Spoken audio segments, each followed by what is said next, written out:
The Click R3 podcast is brought to you by the awesome community over on Patreon. To learn more about supporting the show, head over to spawncastnetwork.com. Ladies and gentlemen, welcome to Click R3 number 10. Double digits in the book, actually. This is good stuff. We're actually coming to you guys now after breaking news for once, not before. A lot of times it's like, oh yeah, we record every 2 weeks, and then breaking news happens 12 hours after we record. It happens all the time. So this time we got out in front of it somehow. So I feel like Ryan has a lot on the docket for us to go over. So definitely some big stuff for Sony in general with some of the stuff that just happened. But let me go over to my co-host here. Ryan, how we doing? Doing well, John. Doing well. You are not wrong. We have a lot of stories piled up, but it feels good to hit double digits here on Click R3. Double digits. Episode 10 episodes in the book. I have a new series I'm going to talk about today. I picked it out. Yep, it was just something that came to me, and I ran a poll, and people seemed pretty interested in the idea. So I'm actually excited to talk about. I think I found a good first entry, but you can veto it if there's something wrong. Like I can veto it. Well, you have the knowledge of the PS3, just the trophy stuff in general. So you can veto it if I show it to you, like up here on camera, and you're like, wait a minute, there's like some crazy trophy that keeps you from platinum. You know what I mean? So it's a game I didn't have in my collection anyway, and it wasn't like an expensive one. Well, you should probably explain what you're planning on doing here. Okay, we'll do that first. Okay, we'll get, and it'll be maybe a segment we do. I don't know. Maybe that's a good segment to start with, because it's not like news related. It's like gaming related, more casual. Yeah. So the idea here is I've been inspired by Ryan's. Ryan has multiple accounts on PlayStation, right? Yeah, but one's just the primary, and then everything else is just sort of fluff. Like we don't. I thought you told me one of them is like a perfect platinum, or like one that the games you play are platinum games. No, that's just my main profile. Okay. Yeah. Which profile did I play Helldivers 2 with? You played my bullshit one where I'm not going to platinum games on that. Okay, that makes sense. Okay, yeah. So he has an account that he tries to make it so it's just platinum trophies on there. Like if he fires up a game and he can't get a platinum trophy, there's a problem with that. It's like it's got to be perfect all the way through. So I thought that'd be fun to explore that idea, and I left it up. Basically, the idea is now I'm going to pick a game and attempt to platinum it, and then kind of talk about the trophy process here, if it was a good platinum or a bad platinum to try to get, because I'm sure I'm going to run into some that are just going to be months long, or some disaster happens and it's like a whole thing to try to find an online match or something crazy. I know something weird will happen. So I'll kind of review a little bit of the game, but also a little bit of the process of getting the platinum trophy for it. I don't have a name for this yet, so I feel like we kind of need some help from the community on this one. Like a name for a series where you're trying to go through and just platinum trophy every game. I'm gonna make a whole new account. It's gonna be the Click R3 account, and it's just gonna be like platinum trophies on it. It could just be your account. This is the process I'm not understanding. I don't know why you made a separate account for it. Well, that way, if you at some point want to tackle a game on there, you could just sign in, and it won't be like, okay, hold on, get off because I need to play the new Go Coyote or something. Are you out of your mind? If I'm platinuming a game, it's going to be on my account. It might be one you already platinum. You could speed run it. I have platinumed the same game twice on that other bullshit account I have you added on, just so I could do it again. So I kind of see what you're saying, but so that'd be fun to have it. Go ahead, Ryan. No, you put this to a vote, right? So PlayStation 3 is what won. You wanted to let the community decide on what PlayStation platform would be the first one to pick, and they picked PS3, which is terrible because PlayStation 3 is back when platinums, like usually at a minimum, like a lot of PS3 games, there's not really easy ones to pick. Like almost all those games are multiple playthroughs, hardest setting, definitely multiplayer stuff if the game had multiplayer, which that's the PS3 cycle where damn near everything had multiplayer tacked on. So it was just, that was you're not starting off on a good foot. So I'm curious as to what this game is. Yeah, you warned me of that after I put the poll up, and I looked and I'm like, everyone's voting for PS3, so it's over. But I could check the results actually here real quick while we're here. But basically, you're right. It did come down to PlayStation 3 led the way. I was I was kind of pulling for the Vita. I was like, that would be kind of interesting to try that again. It's been a You've while got since I'm like, more. oh, let's platinum this thing. You've got more breathing room on Vita, especially all the cross-gen games. So it's like you could do the Vita version of like a PS4 game. So there's more. There's definitely a lot more breathing room. But PS3 is where it's going to be a very tight window. But you haven't done, so you don't trophy hunt though. So like there is easy PS3 stuff. It's just that it's a very small pool of games. Like I've already used up most of them. 40, Okay, so 40% looks like. yeah, so we have 40% PS3. Not even close. Yeah, 26% PS5 actually. Wow, Vita was fourth place. Vita was last. Oh no, PS4 was last, but Vita was before, like behind the PS5. I was a little surprised on that. Just kind of like the weird factor to be like, let's be weird and do the Vita. Yeah, because the Vita's weird apparently. Okay, sure. Although it wasn't well known, so people have. There are a lot of people just didn't have the Vita anyway. But so the idea now is I have to find a PlayStation 3 game and we got to work through the platinum trophy on it. Which the other reason also, Ryan, was that it would have it'd be like Click R3 account, so I could actually people just follow along, and it'd be a lot easier to follow that than like the web of games that I have on my PlayStation account now. So it'd be easy to just kind of scroll through and look and see where we are with the different games. But the game that I picked out was Enslaved. Oh, I've never platinumed this, so I don't know anything about the trophy list. Ah, good stuff. Wow, that sounds kind of terrifying. But I should probably make sure. It would take literally 2 seconds to find out, and I'm more than certain it's probably going to be a pain. Or it might be a pain. Manual. There's a manual with the PS3 games. See that? Yep. This is horse shit. This is the kind of stuff where I'm like, yep, this is PS3. 2 playthroughs, 30 hours, grind trophies, difficulty specific. There's some missable, I think. 3 that are buggy. I mean, this is just this is every PlayStation 3 game. I'm sorry. It's like most of them have this shit. You know, it's like if I was looking to do like another 30 platinums, like this is just I can't do it. Like there's just very few things that are like, oh, maybe a playthrough and you're kind of okay. Like no. So have fun. Well, I'm interested because I played through Black Myth Wukong. That's based on Journey to the West. This is also based on Journey to the West. Enslaved. So I was like, you know what? That's kind of interesting. It's Team Ninja. Yeah, it's very, very unique game. So I was like, you know what? That could actually be, and it's an Unreal Engine game on the PS3. Well, there's a lot of UE3 where it's got all that crazy bloom and it has a certain look to it. It just it feels like it's been a long time since I played that generation of Unreal Engine, like raw and unfiltered on a PS3. So yeah, I think it could be interesting. Well. Should play with a 6-axis. Should I play the 6-axis or DualShock 3? I don't know. Do you want Rumble or not? I mean, what kind of question is that? I don't know. My 6-axis is clean. Do I have Rumble or not? What a question. Well, I got to play it as I don't know, when did this come out? It's got the new banner, so it's at least 2009. That's true. 2009 yeah, so that's the plan though. Enslaved is the first one up, and we'll see. And it's gonna be something I'll play over time and we'll do updates on it, and we'll see how it pans out. Which I don't know. Should I use a guide to get the trophies? What are we doing here? I mean, you should be looking this shit up beforehand. You just check, like, just look up the trophy guide. Here's the good thing about PS3. I was thinking about printing it out. You could. Here's the good thing about PS3. This was during a time where like almost every game got a trophy guide. Now the sheer volume of games that come out, like on PS4, PS5, like usually like unless it's like super high profile, a lot of stuff just like the community does not write guides for them anymore. PS3, almost everything, there's like a written guide from, this used to be called ps3trophies.org back in the day. Now they're just playstationtrophies.org. This was before PSN profiles really took off, but almost everything has a guide on PS3. So you at least can do some research the older the game is to see if it's like doable or not. It says captivating story, lush and vibrant world, epic gameplay. It's all here.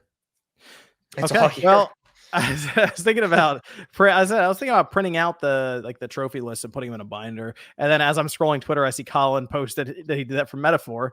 So I mentioned that to you last time. I was like, maybe I'll print them out. I'll print out that stuff. You and I just saw could, that. if you want paper. I just keep a laptop near me, but I'm not That'd going to work too. pass any judgment. You want to check it off? I don't know. Seems kind of old school, but I that's the plan. We will see how Enslaved goes, and I'll even can't let wait to you know see you. since you don't have the platinum in this. So Not that one, no, but I can't wait to see you not do it. So we'll yeah. see how that. Hey, I'm trained for it now. I beat Black Myth Wukong. That game took me I spent almost 50 hours in that game. Gabby didn't platinum it. No, I didn't. It's a pretty hard game to platinum, I think anyway. It's hard enough game for people to beat. So, but that's our plan. I also need a name. So any suggestions down in the comments, let me know a name for it. Probably something with platinum in it. Like the name platinum, like the word platinum. So why don't we call it John's Platinum Failures? John's Platinum Failures. Hey, I'll get a run on these platinums. You'll see. You'll see. We'll see, Ryan. All of a sudden, I'll have all these platinum trophies on an account. That's Click R3's account. All right. Well, we'll see. Not holding out hope. All right. You want to get into some news stories here? Yeah, hit me with it. We actually do have a shitload. We'll try and breeze through some of these. New PS5 system software update. 24.07, 10.20. Very small change log here. Activities now display as in progress, not started or completed. Depending on whether you have started or completed the activity, potential spoilers will still be hidden. And of course, every single firmware has two mandatory patch items, which is improving system software performance and stability, and also improving the messages and usability on some screens. I looked into this a bit closely because this kind of ties in with what we saw with version 10.0, which wasn't beta. That's more of a larger firmware that got sent out. But basically, the big key change here was activity cards don't actually skip splash screens or logos if the game actually did support that. And now they're just changing the language, which that's maybe the more damning evidence here is that they have if you paid attention, they did change the language around cards even on 10.0, which is previously, and this was where the game hub for a title, if you're looking at a tile on PlayStation 5, it would have two buttons on there. One being play game, that's your cold start. The other one would be resume or start activity, right? And that's basically just a card baked into the game hub. Now, they took that away for one, but cards now, they never say resume activity or start activity. They all say resume game, play game, as in they've now change the language of every single time you boot from a card, it's a cold start. And games that previously would skip splash screens and logos, which were a lot of PlayStation Studio titles, they're always the ones that will make use of more bespoke features of the console. Now they don't. They're legitimately broken in a sense because they don't skip the splash screens or logos anymore. So that's the news there. I've been following this very closely, seeing community talk on this. It's interesting that I saw a lot of people say oh, I missed the button on game hubs where it said resume or start activity. And I'm thinking to myself, well, how do you miss it? Because most games didn't do that. That's what I always found it very silly that they'd put those two buttons there, because you need developers to support cards in a manner where it skips the splash screens and logos. But I've tested a shitload of games, developers weren't really using it like that. Now, I think do you think this was a feature that Sony really thought was going to catch on and be a big thing? Because you're right. It is kind of up to the developers to meet them halfway. And I just hasn't really felt like it, because the one game I remember just using activity cards in was Astro's Playroom, actually, for the speedrun stuff. And it was really easy to jump in and run a few of those. It's already quick to start up, but you literally hit the activity card and you're there in seconds. It's just boom in the speed run thing. But otherwise, I'll admit I haven't really used the activity cards as much as when they first pitched it. It felt like a way for you to kind of save time, jump in. It'll tell you how long this activity takes, 10 minutes, 15 minutes, jump back out. It was kind of like, hey, we have this SSD now. Let's leverage it in something that's a bit more meaningful than just this. The load time is really fast. Don't worry about a load screen. You can jump in and out. It felt like it was just much more agile in being able to sneak in 15 or 20 minutes of gameplay here and there. But it didn't seem to materialize, at least not at this time. And I guess what we're seeing now, as you mentioned, the updates and stuff, the activity cards not really functioning correctly, it seems. Still seeing the splash screens. Ryan, do you think Sony is giving up on it, or like what do you think the read is there for why it's just not functioning at this point? Yeah, I think I think this is a deliberate change of them rolling it back. I mean, taking the button off the Game Hub thing, I think was pretty clear that it's just admitting based on telemetry. Like we don't know what Sony sees, but this is kind of similar to if you remember, what was it? It had a name. It was on profiles where like you could accolades. That's what it was. Mhm. Accolades, multiplayer accolades. You could like give somebody an accolade where they're friendly or helpful or something, and like they killed that very quickly because studios didn't use it, players weren't using it. They let it sit on player profiles for a bit, but then they took that out too.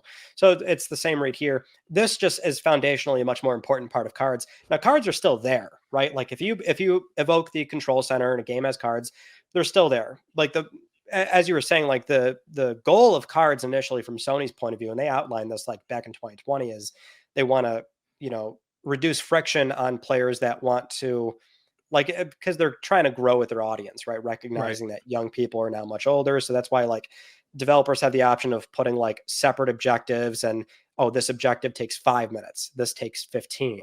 Here's game help. Here's like a little video that shows you what to do. All that stuff's still there. They just killed the aspect of jumping to different portions of the game, which the thing I from what I hear, like a lot of modern stuff did start to like finally use that. So maybe like the sort of developer support ratio was doing a little bit better there towards the end. But like the first 2 years, like most things that came out, you would like launch from a card, it would just be a cold start. They wouldn't skip anything. So that's what I assume is what's going on there.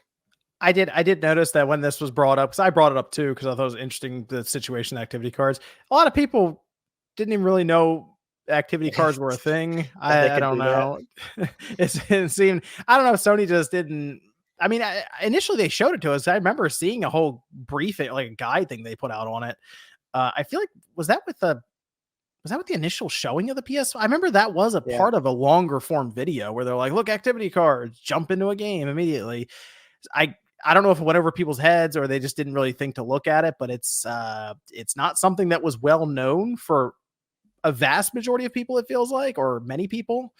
Maybe general audience who are like tuned in for Call of Duty, Madden, NBA. And I'm sure they're probably not helping the statistics that people use activity cards. So you're right. Sony probably has data that shows how useful are these really for everyone right now. I just find it weird that they turn it off. Like, at least leave it on, unless it's Yeah. maybe Mm. maybe something more forward thinking for whatever sort of memory budget the operating system has. I don't know. You got to figure if people aren't using it, maybe they can save some memory usage there. But yep, activity cards dead. Well, that part of them are dead. This one I want to move over to you actually, because refurbished PS5s, you did get that console in. I watched your video. You want to fill people in on the condition of that console because that is an affordable way to buy a PlayStation 5 now. 350 for a digital edition or 400 for a disc model. So, what do you It think? was.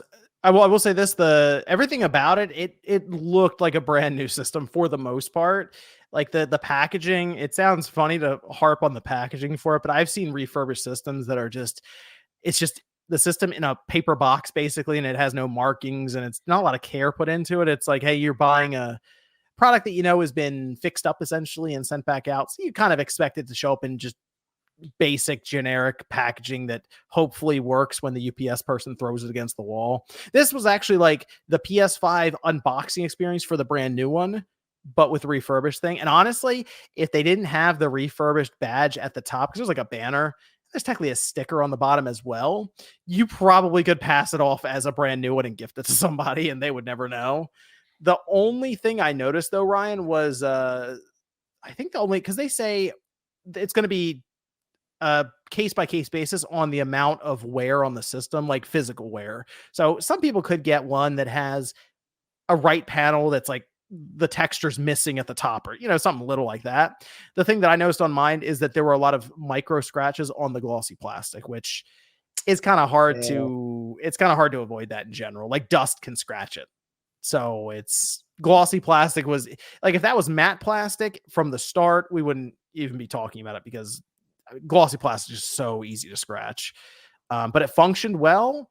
It did come with the full stand, the one that turns, and like that's like a $30 value on its own, you know. So it's Jesus Christ, that's the one. Of course, it was going to come with that. It needs Yep. that one. Yep. It's set up. All the cables are there. Everything. The controller was in really good shape. I think this is one of the better options if you're someone who's thinking, I want to get a PS5, but I don't want to spend crazy amount. I get $450 to $500. I mean, this is $350 starting to $400. But I think you mentioned this last time. If you're going to, I recommend the $400 one because it has the disk drive. You cannot upgrade to that. It's not the model that lets you slap the disk drive on the side. The digital one. Yep, this is CFI 1000 series, so you're getting the original fatties. So just be mindful of that. $350 sounds pretty attractive for a warranty for a warranty PS5. Mine, the one I got, Ryan, is the 6 nanometer one. Okay, yeah, so that I was also curious about too, because there's variations of it. I was surprised. I thought I was getting it's gonna be like a launch model, like so. Now it was the one that they removed some of the heatsink material from and stuff.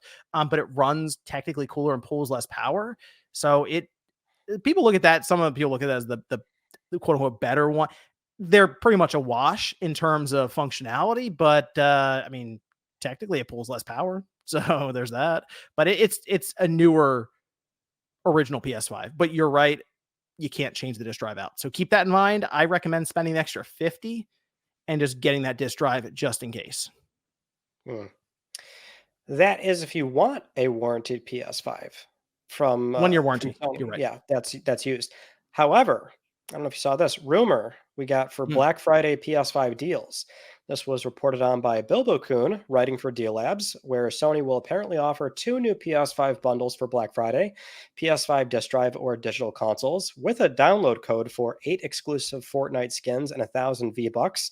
So, gee, I wonder where they're trying to sell these things. The expected price, however, the lowest I've ever seen a PlayStation 5, which would be $425 USD for a disc console or $375 for a digital edition. Typically, we always see $50 off on this thing. That is the lowest I've seen a new PS5 go for. So that's pretty good.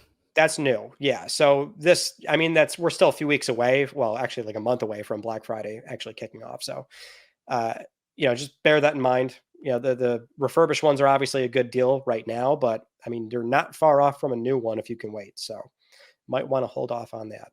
That's a good deal. I mean, it's nice to see discounts on systems finally again. Like it's just I still feel like it's gonna be weird to see that on store shelves, or you get those circulars for Black Friday. You open up the big blammo things there, $50 off. That way, back in the day, it'd be like $50. That's it. Now it's like, oh my gosh, it's $50 off. It's like a big thing, like confetti from the ceiling and stuff. I do. Is that like it's got to be like an industry wide thing, right? I feel like a lot of Black Friday stuff is always like, oh, it's like barely off, Yeah, I just feel like. Maybe it's just in general the way that it's worked, but I feel like the more we've extended this Black Friday time period, Cyber Monday time period, the less impact the deals have had. Because back in the day, we were complaining about Black Friday starting Thanksgiving night when they started extending that into Thursday, and now it's like Black Friday starts 2 weeks before or something. This is like all these places are running ads super early and like deals, and it just kind of takes away the impact of you got 15 hours to get in the store at 3 a.m. and just mayhem to get 50% off that shirt or something. Okay, we're back. We had a slight technical issue, but I think we were talking about Black Friday stuff. Yeah. So through the power of editing, you guys have no idea how long we've been actually sitting here. So I was just old man yell at clouds thinking about Black Friday back in the day is all. That's it. Picturing people sleeping outside in tents to take advantage of the 3 a.m. deal. Have you ever gone out on Black Friday, Ryan? Like maybe like 8-10 years ago. It's been that long. It's been a minute. Yeah. I mean, like the physical stores, right? And that was like still even like 10 years ago, that was when they were like opening like on Thanksgiving night or something, or the night before. Yeah. It's been a long time. It was fun for what it was. Usually I would just go to like the typically when I do Black Friday now, if I go anywhere, it's like usually later on in the morning, like normal time, and like Walmart or something, because they have games out in sections with stickers on them, and the stickers just like you look and it's like, okay, this is $15. So it's a lot easier than back in the day when you would have to wait in line for the 20 PS4s they had with Spider-Man, for cheap. So yeah. Good deal though on that PS5, the 2 PS5s that are brand new. Yeah, that's not bad at all. So just thought I'd call that out, which obviously it's still a rumor. This is not confirmed, but like considering the source, they've almost always got this stuff right, considering they usually get the stuff from like back end website scrapping or marketing materials and things like that. So it sounds like that might actually be happening. In other money saving measures, this I thought was pretty funny, and I've got some extra like things we can clear up on this. You see this PS Plus user stacked Essential to 2048. Then they converted it to Premium. You see this? Yeah, I saw people talking about it on Twitter. Yeah. Hey, shout out to that. That's the big brain move right there. 40 chess. So the Reddit user on_Reddit_in_class on Reddit and class posted this to the PS Plus subreddit. They bought up Essential, basically pre-bought Essential over and over and over again, and then they converted that to Premium for I think it's $199, because there's a cap actually on conversion. Like you don't convert to the full, like whatever, like if you say pre-buy a number of years out for Essential, there is a cap on that upgrade path. So it actually doesn't take that many extra years to reach the cap. And then in theory, you're saving a lot of money. So what this person did, they explained they went up to 2048.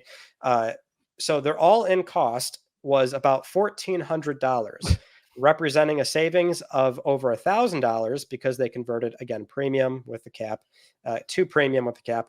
This person also wanted to clarify their methodology. So they actually reached out and just wanted to, explain more about this. And they understand it's a risk in that, Sony could very well not be around. They might not offer Plus. They might not offer subscription. They get it's a risk, but it's obviously a bet against the service increasing in price over time.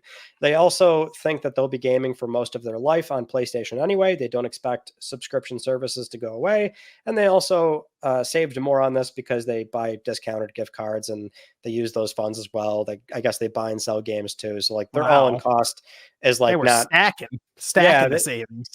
Yeah, I guess they really just went out of their way and they wanted to make a little Reddit post talking about their grand achievement here, which this is one of those silly stories where, like, if it's like a slow news week, and let's be honest, it kind of was this week, you're going to have your IGN, your Dexerto or whatever, they're going to all post this and talk about it, and just because it's a talking point. So people like get mad about this as if it's like some guy can't spend his own money and what might be. I think it's so funny. It kind of reminds me of remember the extreme couponing shows where people would do some crazy. That's kind of what I'm getting flashbacks of right now hearing this story. It's you know what it is? It's something I always see people say they're going to do on Twitter and they never do it. I'm gonna buy 5-6 years of this. I'm gonna stack it right now, and they just don't. This person actually did like more than that, 5 times that amount. So hey, you know what? They were proactive. They got it done. That's what it's so extreme, right? To 2048. Yeah. Like these things have happened before. Look, full disclosure, like this was a loophole that I sort of like used right before the relaunch happened. So like right before PlayStation Plus relaunched and PlayStation Now, this is when they were going to grandfather PS Now subscriptions right into Premium. So a $60 a year plan was going to get grandfathered into a $120 a year plan. And they were removing like PS Now cards from stores. They took the option away to buy it yearly, like well before they like formally announced the plans, as sort of a way to make sure that any sort of remaining PS Now cards, like if you do have one, sure, that'll work. But like you couldn't have subscribed to PS Now for a year when they made it official that they were going to grandfather in. However, and I remember this quite well, there was like a small window, like a weird backend on Sony's site where if you had the link, it was like a direct checkout link to 1 year of PS Now. And this was after Sony confirmed the plans. And so I'm like, yeah, I'll pre-buy a few years. I'm up to 2027 at $60 a year. And, that was actually a good hedge though, because now the service is $160 a year. So I see what he's, I get it.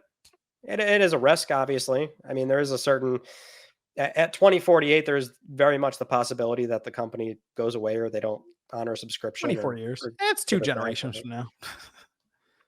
I mean, they're not wrong. Like subscription's not going away. I can't picture PlayStation going away. So whatever sort of like grandfathered next gen plan, I feel like they probably actually made out okay here. So I don't know, just to sell you a little news story. Plus, the company's obviously going to take basically an interest free loan here. They'll just count it as like unearned income or something like that.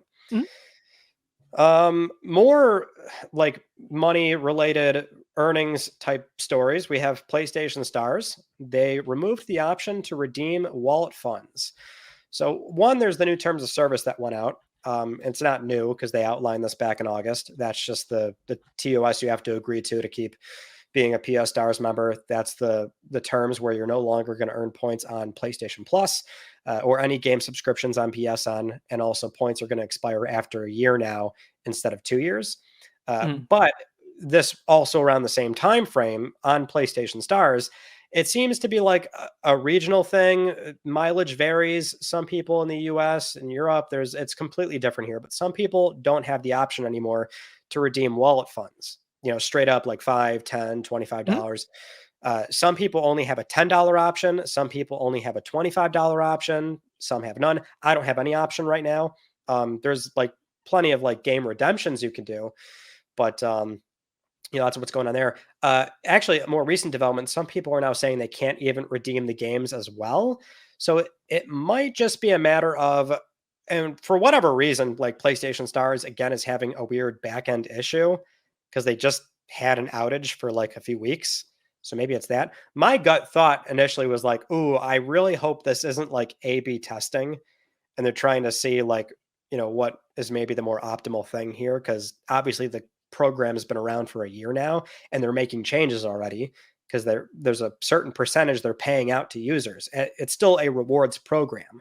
It's still free things they're giving back to you, which means they're probably trying to tighten up that percentage on what they give to people. So maybe they're just trying to up the rewards minimum. Maybe they're trying to, again, I thought it was like, oh, maybe A/B testing, but maybe it's a bug. I was trying to just look at my PlayStation Stars account now just to see. You have the option? No, it's just the rewards are like, here's full games. Here's Gran Turismo currency, Destiny 2 currency. So no add-on pack. No wallet funds. I don't see anything here now. Yeah, I'm like strong because before, it's funny. Not recently, I guess before all this happened, maybe a few weeks before, I ended up just taking a lot of my points that I had and just dumping it into like the wallet fund credits just for that. Nothing like PlayStation Store rewards at the bottom. Like any of the games they offer here, I already have or not interested in. Although I am 400 points away from getting Pal World if I want it, but otherwise not much else I really needed here. So that part's kind of a shame because I would have, I would just keep cashing out to wallet funds, and I guess Sony caught on to that. So, well, it's like I think worst case it probably is a minimum kind of thing, like not letting people cash out at 5, because they want, like, the thing is they want to encourage the behavior of spending more to earn the points. So it's like the easy way to do that is just like make the minimum a bit higher, and then if you put a 1-year expiration date, you're going to put people in a weird spot where it's like, oh, if I buy this game, I'll get enough points and I can redeem at 10 now. So I don't know. That might be me thinking the worst, but it's also Sony, so they're a big company. It feels like we're going through the PlayStation Stars has been like beta this whole time. It feels like they're really just trying to figure it out. It's weird how there's been like so many issues and things going on with that. But that's the recent update, so we still don't know what exactly is going on there. All right, let's move on to some Astrobot speedrun levels. These are already out. They're doing them weekly, so October 17th was Building Speed. October 24th was Let It Slide. Very soon is going to be Spring Loaded Run. And then November 7th is Helium Heights. November 14th, Rising Heat. Each one of these speedrun levels will have 2 new VIP bots. And again, they're coming out every Thursday. Have you played the first 2? I have. I played through both of them. The first one it was the one where you have a dog and it's like the construction level. You're just trying to blitz through boxes and and get to the end. People are doing it in like 20 some odd seconds, which is insane. I think the lowest I got was in like 30 and then some milliseconds along with that. So I did break right around that 31-second mark. And then the next one, I decided I'm just going to run through it a few times, which I did, and just get the bots. Like there's a set time you have to get to get the bot that they have there, and it's pretty forgiving. Like it's hard not to get that time even the first run. I mean, you might fall off a cliff or something just trying to learn it, but like the first completed run, you'll probably get the bot. And from what I can tell right now, they've both been. You get a Helldivers too. They showed that already. I feel like I got it. Yeah, Helldivers 2 is a big one there, and then you saw some of the others in the preview. I'm not going to say exactly which ones you get, but they. I think most people are expecting. Like they already know which bots are going to be there, to be honest, because we've already kind of seen them, and the credit stuff got out there. But there's still 3 more like on the little galaxy. So basically a galaxy forms and it's a speed running one, and that's where they are putting these. So I assume if you're just in that galaxy area, you'll be able to play these right away. So they're fun though. They don't take long. I assume all of them are going to be less than a minute long to run through. And the leaderboards are there. They pop up. You can see what people are running, and people are sharing their runs on social media, which I have to assume is exactly what Team Asobi and Sony want.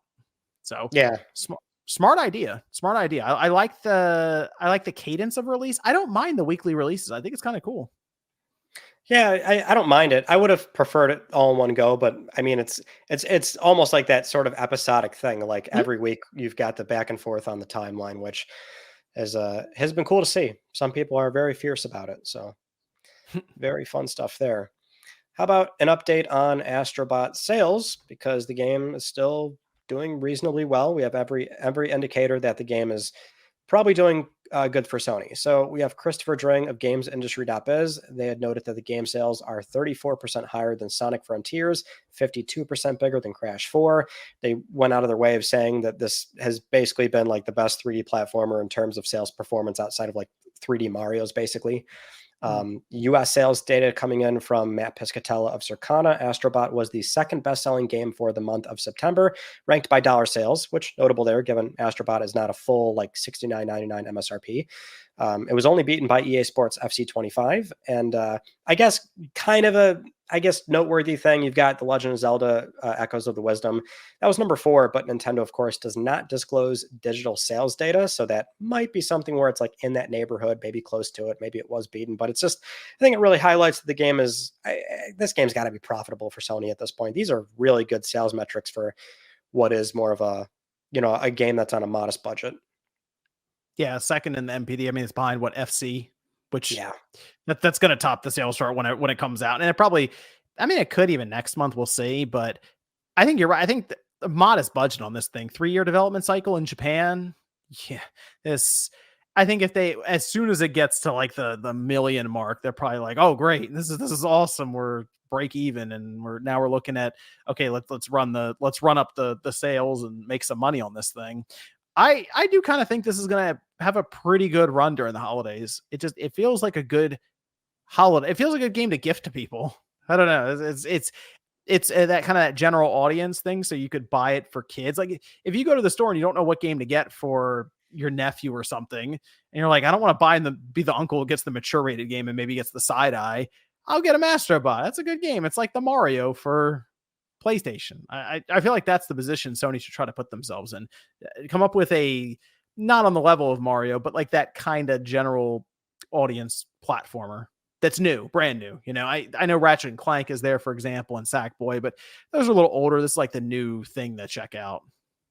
Yeah, I would agree. It's just I'm very happy to see this. Very happy.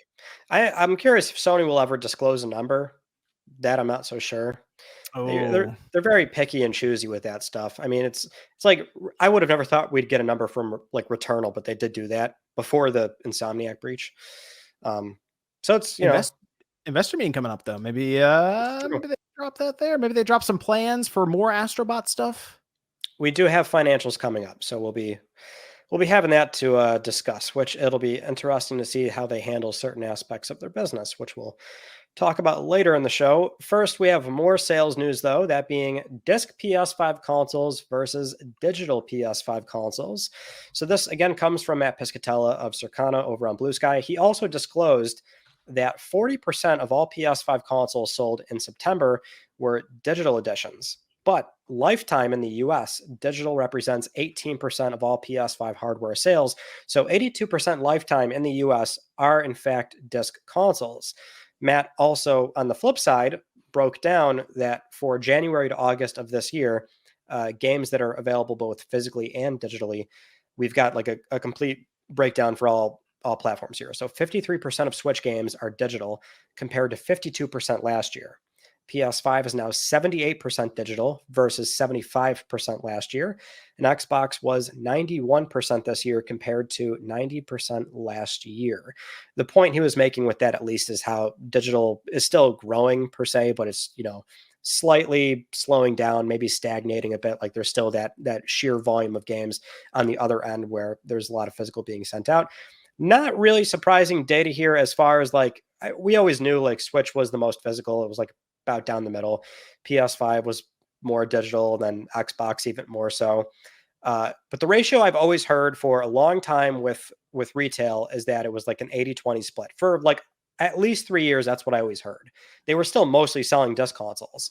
Now it is creeping into that 60-40 range, but it's still lifetime. If anything, I would have thought lifetime was maybe a little bit over 20% for digital consoles. So that's perhaps the more surprising thing to me.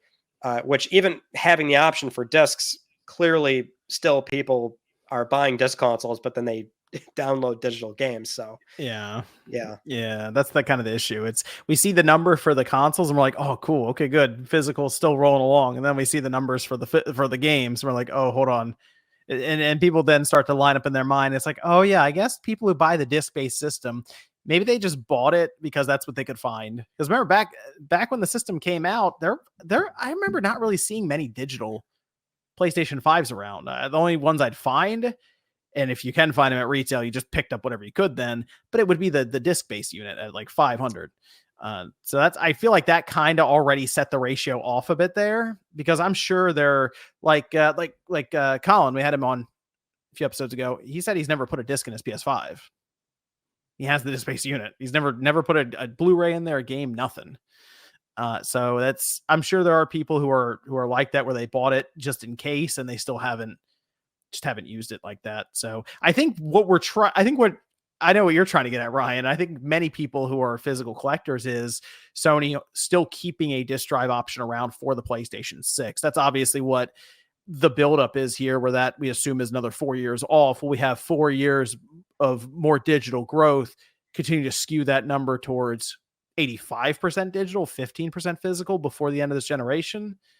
That's my biggest question is, will digital continue to accelerate? Because 91% on Xbox side, as you just said, why would they keep a disc drive for next gen? And once they start to eliminate it, then it starts to become even more normalized. Will it spill over into other systems where people are used to digital here, so they're going to be used to digital there when they get a PS5 or something? No, there's a lot of ways that could be analyzed. I mean, the thing with PlayStation 5 early on is that Sony was losing money on digital consoles. So I almost feel like they didn't necessarily want to increase that split that much early on anyway. They're still, I think, happy to sell a $500 box, and then also you buy that, then you buy all your games digitally. Like that's kind of a awesome. They bought the more expensive console and then they're buying digital games. I'm sure they're okay with that. I mean, that's why the digital console went up in MSRP even here in the US, because that was the console they were losing money on. The disc console, they started making money on that pretty quickly. And that's in this environment where, the bill of materials is so high that they can't really price these things down too aggressively anymore. So, in a sense, you could think maybe going into PlayStation 6, that would be the same thing, especially given that they've got this whole detachable drive thing. And I think, if PlayStation 6 has a drive, it's probably going to be another like singular SKU digital. And here's the model with the drive already, put in, but it's inherently detachable. Maybe the drive they're selling right now is the same exact one they'll be using on PlayStation 6. Might as well. Yeah. I mean, it could be that. Or it could be, as we're seeing with PS5 Pro, that the console is very expensive without a disk drive. Now we can, again, argue that the console doesn't have to be subsidized like a new generation would, but it still does represent a problem in that the next gen is going to be very expensive. So maybe that will be the gen where Sony says, okay, the only SKU that we're offering has no disk drive, because that's in favor of trying to get the thing down as low as we can possibly get it. So I think there's a few ways you can examine it, but it still does show that regardless, people buy disc consoles and they're still primarily buying digital. So that's not the surprising part, I think. If anything, people are still mostly buying digital games. We do have some more sales stuff though. A VR game is selling better on PSVR 2 than MetaQuest. Oh, okay. Yeah. So, Max Mustard is a 3D platforming VR game that recently had its PSVR 2 version come out, and the developers gave some really interesting insight into how well the game is selling. So, over on the PSVR subreddit, a Toast Interactive team member said that support from PlayStation players has been overwhelming. The game came out for MetaQuest back in March, and that is where the headset has over like 20 million units sold so far. But regarding sales of the game, the developer said, and I quote here, "Now, we all know that PSVR 2 hasn't quite received the attention or hardware sales it truly deserves, with approximately 2 million units shipped, 10% that of the Quest. Despite being a fraction of the market, Max Mustard has sold better on PSVR 2 during the first 2 weeks of launch than it did on MetaQuest. We thought this was an interesting statistic that breaks the norm of what the industry is seeing." Now, that happened initially. Few days go by. I think this popped up shortly after. Another developer chimed in, that being the studio behind Snow Scout, which launched on PSVR 2 about 2 months ago. The PC version of that game apparently bombed super hard, just didn't really do all that well. So right now they're reporting good sales for their PSVR 2 version, and based on their calculations, the expected lifetime sales on PSVR 2 is going to be enough to fully pay for the port of the game, whereas their first PSVR 2 game, Rainbow Reactor Fusion, that one pretty much bombed. So they write in a quote here, "The PSVR 2 version made more money in its first month than in the entire 2 years the game was available on PC." So I found this pretty fascinating in that it reads a lot like a PlayStation Vita scenario, where the PS Vita, we all know lifetime sales, not very good, but developers could, and they did thrive on that system because Vita owners were just very engaged buyers. Like the software ratio is quite high, and you could ship a game on Vita. It might not be from a big, established studio or whatever the case is, but a smaller indie team that has a smaller overhead, they don't need to sell nearly as much, they might be able to comfortably sell a few thousand units on the Vita and make money. And so that kind of reads to me like what could happen on PSVR 2. I suspected this might be the case with PSVR 2. I mean, it's so easy to, sort of dogpile on how bad it's doing. But I mean, if developers can comfortably ship games on it and make money more so than established headsets, that's quite telling. So have you seen this game before? Yeah, Max Mustard looks very cool. Yeah. It looks pretty cool. I'm looking at this now. It looks like an Astrobot, like the Astro VR from the PS4. It looks like that. So with Max Mustard, it is important to note, I guess the game went on sale for $3 on MetaQuest before the PSVR 2 version. I guess that's when a lot more people bought it. Then buzz was created for the game. Then by the time the VR 2 version ships, then people buy it. So there's some plausibility there, but it's, having somebody else chime in and say the same thing, I thought was good evidence to suggest that maybe certain studios can see some decent returns on the headset. Well, not even so much returns. I mean, the Snow Scout developer said they might break even on the PSVR 2 version, which isn't necessarily what you're looking to do when you have a business and you want to make money, but it's still, I guess, alarming to know that the game already did better than the PC version. I'm looking at the page right now for the game over on PlayStation Store, and there's nothing on the page for the game. Like screenshots, videos. Like there's nothing. Nothing. And what's unfortunate is the banner. Like when I first saw the banner, if you look at it, it kind of looks like a Subway Surfer sort of thing. Like when you look at the banner for it. And it's not until I look it up and I go over, like Steam, for example, has like a video of it and screenshots, and it kicks you to the YouTube trailer. I'm like, okay, this looks actually really cool. I don't know. Maybe that's what it is. I don't know. That's the thing with these VR games. I feel like that one, that's a section that most people aren't even on half the time because you need the headset in general.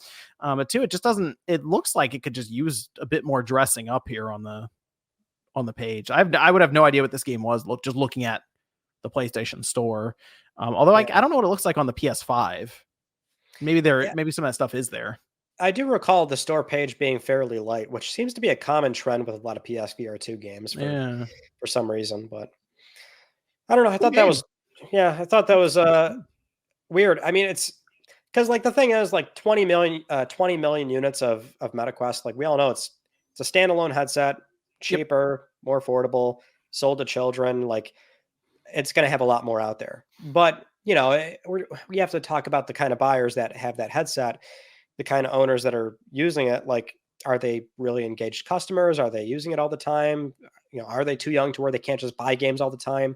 You know, just because it's 20 million doesn't necessarily mean you're going to be selling to 20 million people, you know, right. Whereas PSVR 2, and, you know, I think you'd probably make a strong case that that's the kind of buyer that is an adult. They have that kind of income and they're looking to play VR games on their PlayStation 5. So the headset cost more than the system, so they passed that barrier of entry already.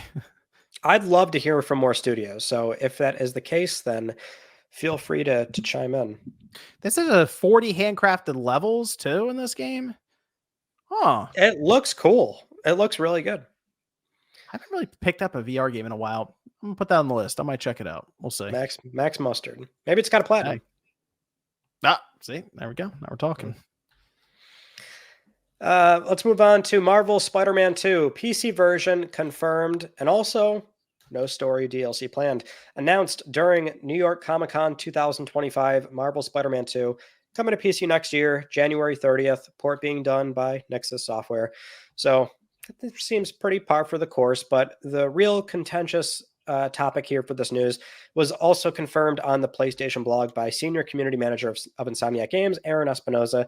They just kind of snuck this in there too. The blog post was primarily about the PC version, but they said there is no planned additional story content for Spider-Man 2, which the problem there is not only did they do 3 story packs for the 2018 Spider-Man, but this is in light of the Insomniac breach where we had some slides come out. It was clear as day. We saw a roadmap for Spider-Man 2 where actually throughout this year we were supposed to have like 3 single player DLCs basically, if I'm remembering correctly. Now the year's almost over, we have none of them. So I mean, what does that tell you? We always have to bear in mind when the breach happened, and also those slides can be outdated, things change, but there still has been a lot of conversation about Spider-Man 2 and how there's no story DLC, and people are expecting it or wanting it because maybe they played the game and they weren't really happy with the story direction.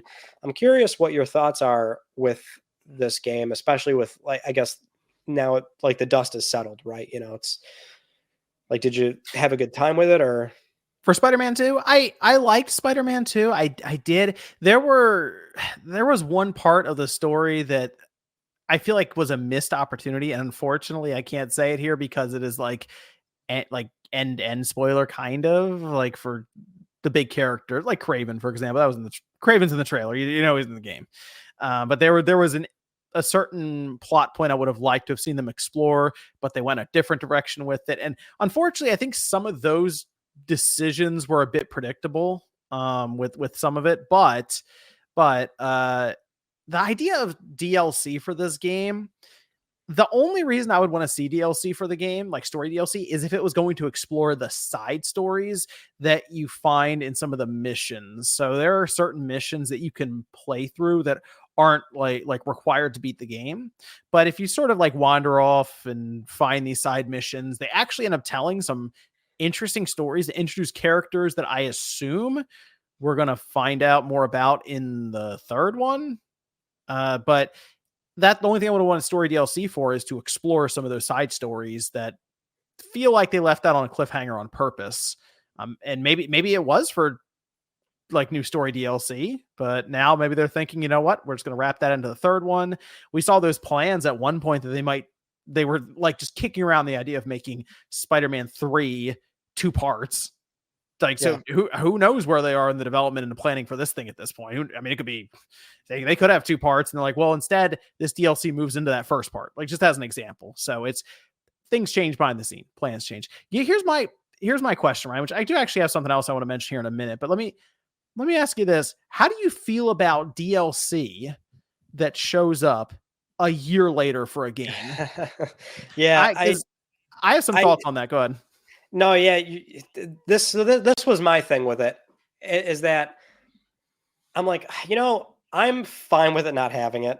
And I feel like that's something that's been coming up more and more lately. Like, I know that I'm not the only person that feels this way, where it's like you play a single player game, you have a great time with it, you put it down, right? And then a year later, like new content comes out, and it's like you don't really rush to go back to it in the same manner that, like, let's say it was just a whole new game.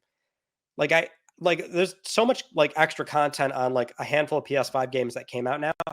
I've not gone back to them. And it's not like I don't want to, but it's a different thing, right? Like, it's almost a habit sort of play style. Like, I love these games and I probably will go back to them, but it's not in the same veins as if they just straight up got a new game. I would have already been playing that content, you know? Yeah. My issue with it is I always go back to, I'm like, oh, how do I play this game again? Because Oh, that. you've beaten the game, so the game assumes you know what you're doing when you pick the controller back up. So in case of Spider-Man 2, it would be like, hey, you've beaten the game, you fought all these tough enemies. Here you go into this DLC knowing everything already. And it's like, oh wait, how do I throw gadgets out again? Like, I have to like relearn. So something that I think is not a bad idea, if you're a studio and you bring in DLC a year or more later, maybe have some kind of like 10-minute part of that that's just letting you relearn everything again. Just an idea, just throwing it out there. Elden Ring was the worst. The Shadow of the Erd Tree, and that game, I would go in there, I'm like, oh man, what was my character build? And before I'm even done looking at it, I'm dead. It just kills me. Yeah, But that's a good point. I will say this though, Ryan. I know we're gonna be talking about a really bad investment by Sony here soon. I gotta give them credit. Nix's is a very good investment by them. I'm looking down the list now. Since 2021, when they bought them, they have released 8 different ports, technically, of these games. Oh, yeah, So they they've been have busy. Horizon Zero Dawn Complete Edition, right? They have Marvel Spider-Man Remastered, Miles Morales, Ratchet and Clank, Horizon Forbidden West Complete Edition, Ghost of Tsushima Director's Cut, Horizon Zero Dawn Remastered, and now Spider-Man 2. Those all going to Windows, and then the remastered Horizon Zero Dawn also, of course, will be on PlayStation 5. That's quite a bit. 8 releases like that since 2021. So in 3.5 years, that's pretty good. They're putting in that work right now. And it seems like maybe they're becoming more familiar with the pipeline, or it does feel like their releases are starting to accelerate on Nix's side. So I think there's something to that, Ryan, when you mentioned that the reason Sony maybe isn't in a particular position right now to release day and date PC and PlayStation 5, say single player big budget games, they just didn't have the pipeline ready to go.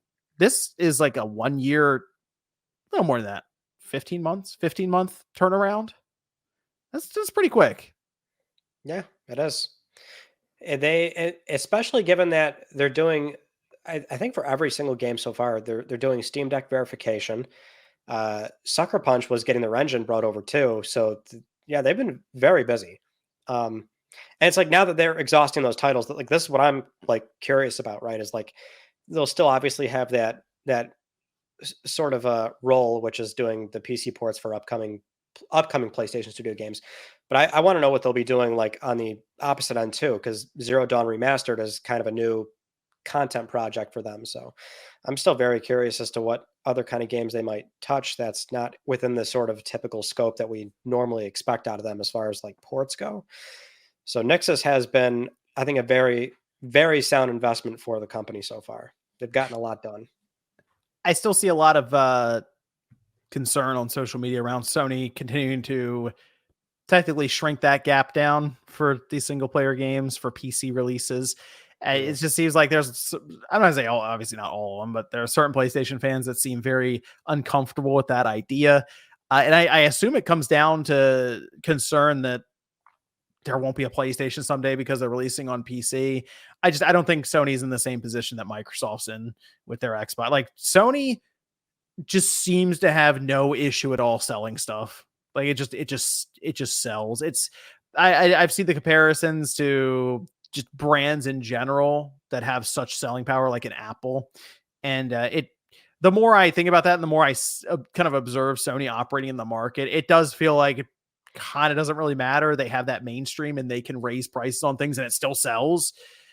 So in this case, I will tell you, because the people on PC always, and some people were pointing that out when I said it on in a video, and it was a whole thing. There are people who just don't want to play on PC. I've been through it multiple times, hundreds probably on the retail side. You could explain every benefit in the world to them, and they just go, "I don't really want to play on PC." Like that's it. Yeah. That's the end of it. That's the reason. They're like, can I just get a PlayStation, please? So, yeah, okay. I'll rant this every day. There are console buyers and there's PC players. They are different enough. That's why the company's finally doing it.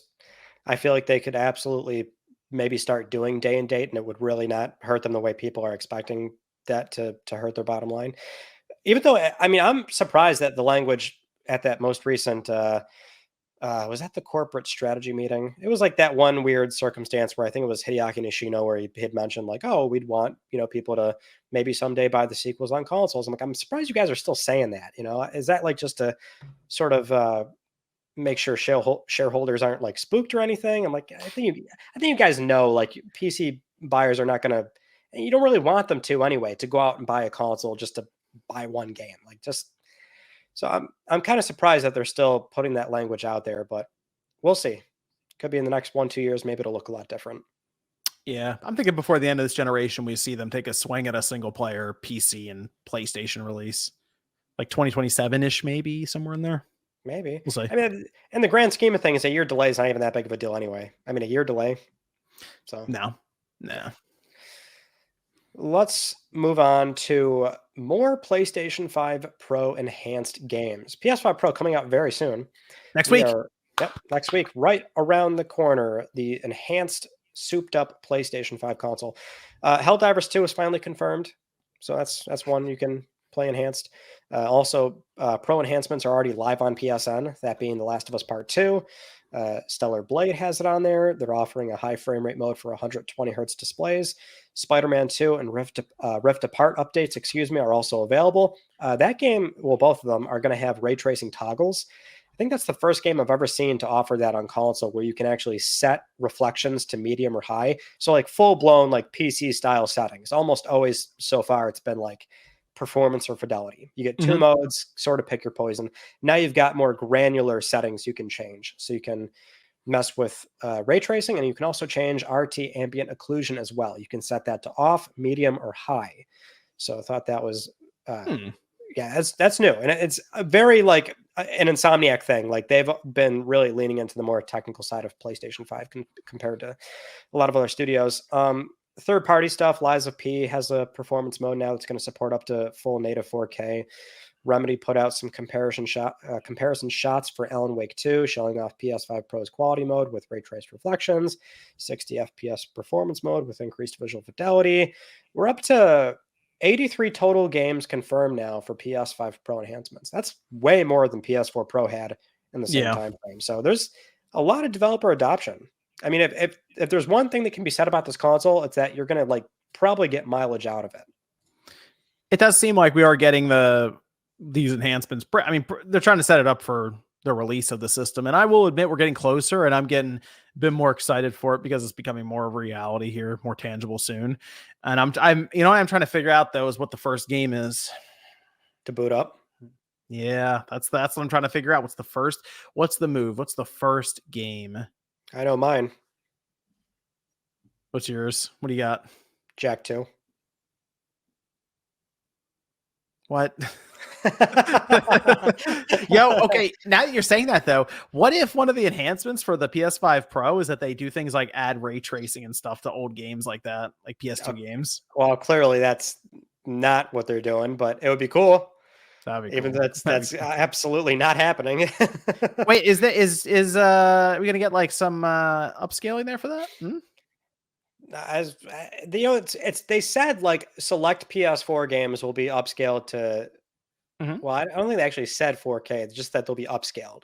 There'll be up Clean it rendering up. for select PS4 game. So they still have not outlined anything. They also like Digital Foundry's been getting a lot of access lately. Like they have not talked about that at all. So they're very light tipped on that portion of the console. Which to be honest, I'm very curious as to what that would look like because I think there's a lot of upside to that. There's a lot of 1080p PS4 games out there. Mhm. That'd be great. I think it'd be awesome. I'm tempted to just load up Rebirth just to see it because that's the one that was so noticeable. But also, I think I might load up Final Fantasy 16. That might be the first one. Yeah, that one doesn't have an enhancement though, which I sucks. know. I'm curious to see though if let's say if by next week we hear about an enhancement. I'm actually curious to see if even in like performance mode if it holds a steady frame rate. Right, yeah. Isn't it it's unlocked on FF16, right? Mhm. Is it Yep. unlocked? Yeah. Well, Yep, and that's I have I'm still playing it technically too. well, so that's the great thing, right? Is that now and there's like the people are doing running lists of this stuff, so you can go find it, but you can look at existing PS5 titles now and look at the ones that have unlocked frame rate modes on base Mhm. consoles because that's what you want. They don't even have to get a pro enhancement at that point. If they're unlocked, in theory, you're going to see it pushed even further. So even if it's like a cap, let's say the game's like unstable, like it's in the 50s, Right. it should start being 60 now on the if it's completely unlocked, it should now be well above 60. If it's a 120 container mode, at that point, if it's floating around 80, 90, maybe it'll hold 120 pretty consistently, especially if you've got a VRR display that can clean it up. So there is a lot of use cases. So I will certainly be trying a lot of games. I'm sure you will as well. And Mhm. yeah, there's a lot to look forward to. Console coming out very soon. That's exciting. New Which, hardware. New hardware. yeah, we should also mention this. So it's PSSR. Did you watch Digital Foundry's comparison of PSSR to AMD FSR and NVIDIA DLSS? I didn't see that one. No. I feel like they've done like a ton of PS5 Pro videos recently. Like I'm just Yeah, seeing them constantly online. they're getting a lot of access. It's like a game by game basis, obviously. So I don't know their model. They've outlined in certain cases what they were able to capture and not capture, like what's Mhm. provided to them. At least in this case, Alex Battaglia was using Ratchet and Clank Rift Apart, the PC version, to benchmark that to PS5 Pro. So he already makes it clear, this is not really a completely fair comparison, just trying to line the games up in the most accurate way, given that there's various settings and variables at play here. But they did try to compare FSR 3.1 to PSSR and also NVIDIA DLSS, which at least for FSR 3.1, which FSR is like, as of right now, not AI powered.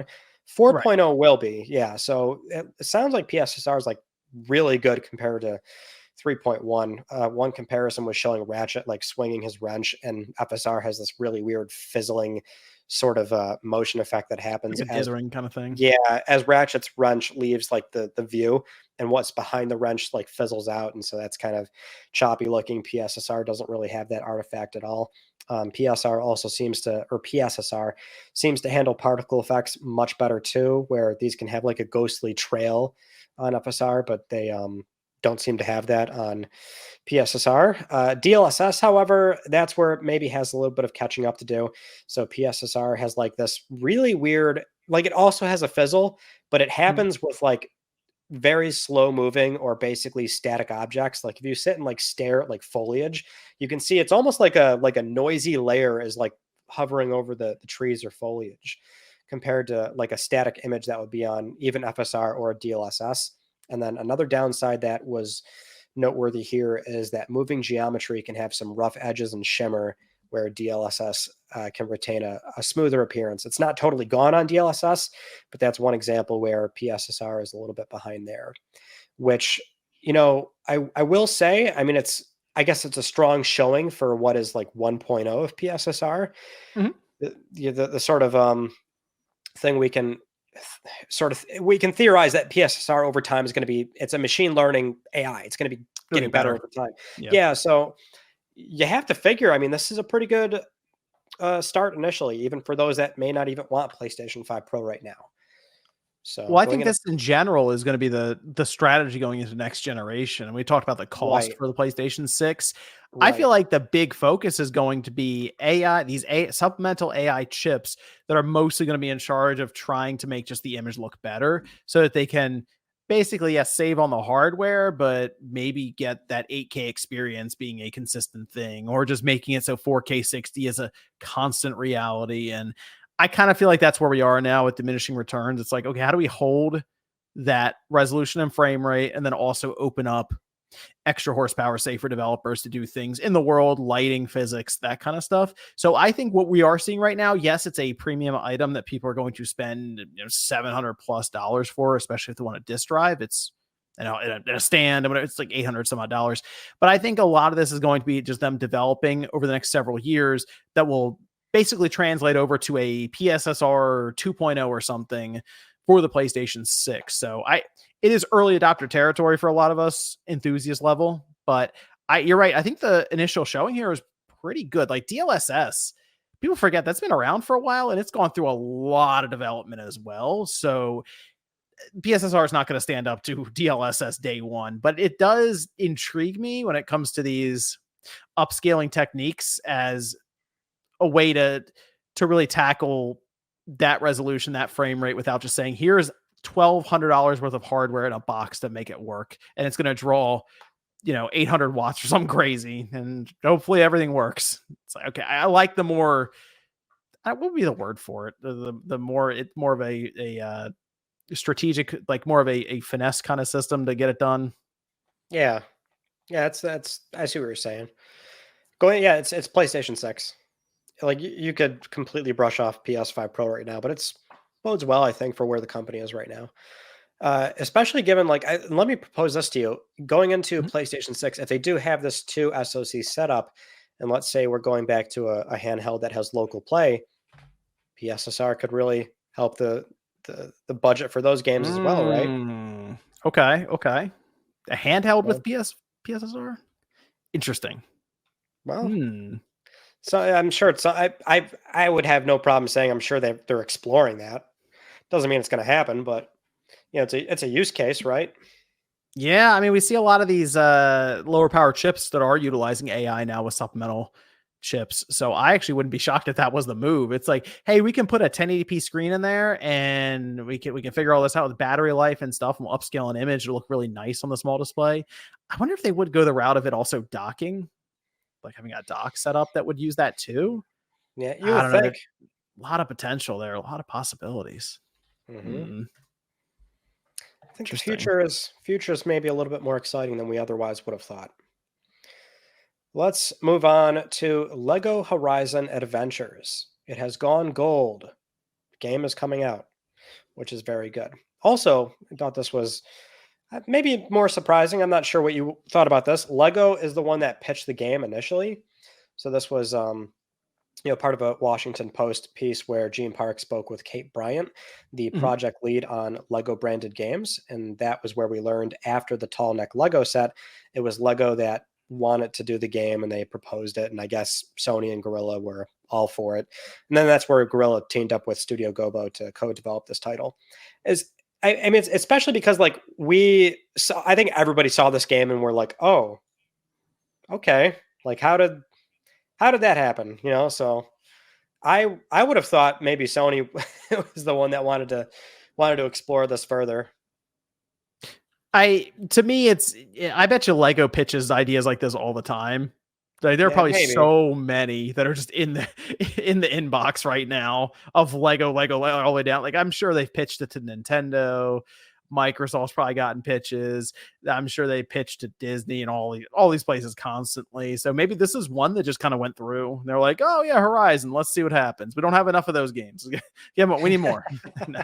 Obviously, it's a franchise that they're working to build up. So this, I mean, I think they even mentioned it is a way to maybe get that brand in front of even younger audience, general audience, right? That's kind of the idea. So probably makes more sense than God of War, because God of War is mature. So the the on ramp there for this E-rated Lego game and then going straight into this M-rated God of War, it's not really gonna work. But going into this teen-rated Horizon game that is probably a bit more of a connecting ramp for that E10 plus game or something. Yeah, I was gonna say, like, I don't know that much about the Lego company. I don't know what their methodology is as far as, what they value partnering up with certain IP, and if they're really that motivated to do these kind of collaborations. Obviously, they are to some degree because that's their thing. So there's Mhm. billions of fucking Lego sets out there, but I just don't know the company's methodology. So it's like, oh, okay, you guys wanted this. Send some emails. Yeah, it probably just comes down to that. Hey, let's do a game. Okay. I guess Just the Telenex set really did that well. Why did we not get more? I want a Thunderjaw. I want to build a I bet you. Thunderjaw. You know what? I wouldn't be shocked if we just saw, because the Mario Lego stuff did roll out over a couple of years, and then they did recently like a Lego Mario Direct. So I wouldn't be shocked. It's gonna be okay. So here's how do you feel about this, Ryan? State of Play comes up, big show. And one of the closing things is Herman Holst introducing a Lego set of Horizon. Okay, well, if it's Herman Hulst on screen introducing it, I don't think that's maybe how you should do that. However, I would say, Herman, get out of the way. Show me the Legos. I want to see Okay. them. Yeah. Okay. It's got to be a Thunderjaw though. It's got to be like a big, like one of those crazy like multi-hour things you gotta set up. I didn't real. You know what? That's the first time I put together a Lego set in, like, I don't know, maybe since I was a kid. The tall neck Mhm. one. I didn't like that thing's like it's not that big. It's maybe like this tall or something. And John, I'm in my kitchen for like 4 hours. I'm like, when's this gonna be done? Like, It does take a while. How many steps was there? oh, I don't know, enough for it to be more than 4 hours. Like, I'm sitting there like putting it together. I'm like, my back's starting to hurt. I had to go sit down and One set we got recently for the kids was like, it was a Mario one, and you don't actually get paper instructions. You have to go to like an app on the tablet, and it walks what? you through it that way. You hit an arrow, and it actually, what's kind of cool technically is that it actually shows where it go, like the it's like an animation that plays out when it snaps Ah, together. I was like, that's kind of neat. Although you got to keep hitting the arrow. It a lot of times you may get the instructions and you look down and then you look at the next picture and you're like, how did we get here? How did this happen? so But there was no paper and at all. nope, they're like, get the app. That's wild. How do you Nope. do that for kids? I mean, It says get your parents. that's Hey, crazy. Is that a newer set? Is that past the tall neck one? The tall neck one's that was from just it was just Mario, because they get other few sets that years. are like Cars or Minecraft or something, and it has paper in there. Yeah, like, they So can't all be like that, right? Like, I think that's it's weird. Mario one specific because the little figure interacts with your phone and like your tablet. Maybe. Yeah. Well, either way, that tall neck took way longer than I thought. So It's our project. It's a whole thing. yeah, give me a Thunderjaw. I'll be in the workshop for at least 2 weeks putting that together. Hey. And other Guerrilla news, though, John, sound the alarms. Guerrilla is done with Killzone. In the same Washington Post piece, we also heard from Guerrilla's art director, Roy Postma, about how they moved away from Killzone to Horizon. They said, and I quote here, "We were done with it as a team. As a studio, we needed to refresh the palette. It was, by choice, the opposite of Killzone. I think the themes that this story and the characters represent are relatable for all ages and people, like having a found family of friends and finding your place in the world." Now, Gene Park did clarify this a bit further over on Twitter X, where he just wanted to explain that it wasn't necessarily him asking directly, what about Killzone? It was just more referencing the studio's history in that transition, because this isn't news. I mean, it's been 10 years. Yes, they're done with Killzone. That's kind of obvious, but it's still that kind of, it's a headline. People can take that and run away with it. It has the studio's done with Killzone. However, though, it's not news. It's still a talking point, though, which is, we hear this all the time. It's the PlayStation IP flavor of the week.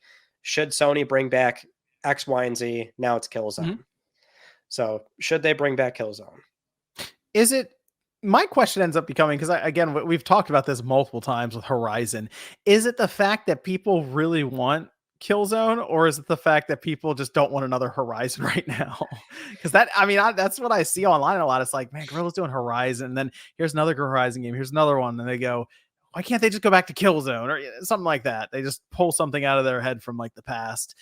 And I mean, they mentioned changing up the color palette, and sure, but I don't mind when a studio has two IPs like that running that are pretty different. So Horizon to Killzone, back to Horizon, back to Killzone.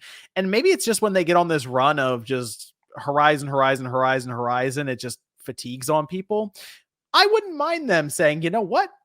Let's see what happens if we do a Killzone. Why not? Really? Let's see what happens. Well, so like, but here's the caveat being that like Mhm. some people are already like, because people aren't dumb. They're like, yeah, we get it. Horizon's like a way more successful franchise. But Mhm. the question becomes, why can't we take the IP which Sony owns, give it to somebody else? Let's do another Killzone game. Sure. Which, to that I say, I think we need to get like maybe a remaster of Killzone 2 and 3 up and running before we like, let's say, humor the idea of a I think brand that's new fair too. one. I mean, that we have to have a sort of financial stepping stone to that, right? Killzone was, for the most part, I don't want to say unproven. I mean, it obviously is a big enough franchise for this to be a conversation, but it's just, lifetime sales were not insane. It never sort of took over the world in the same manner that, let's say, Halo did.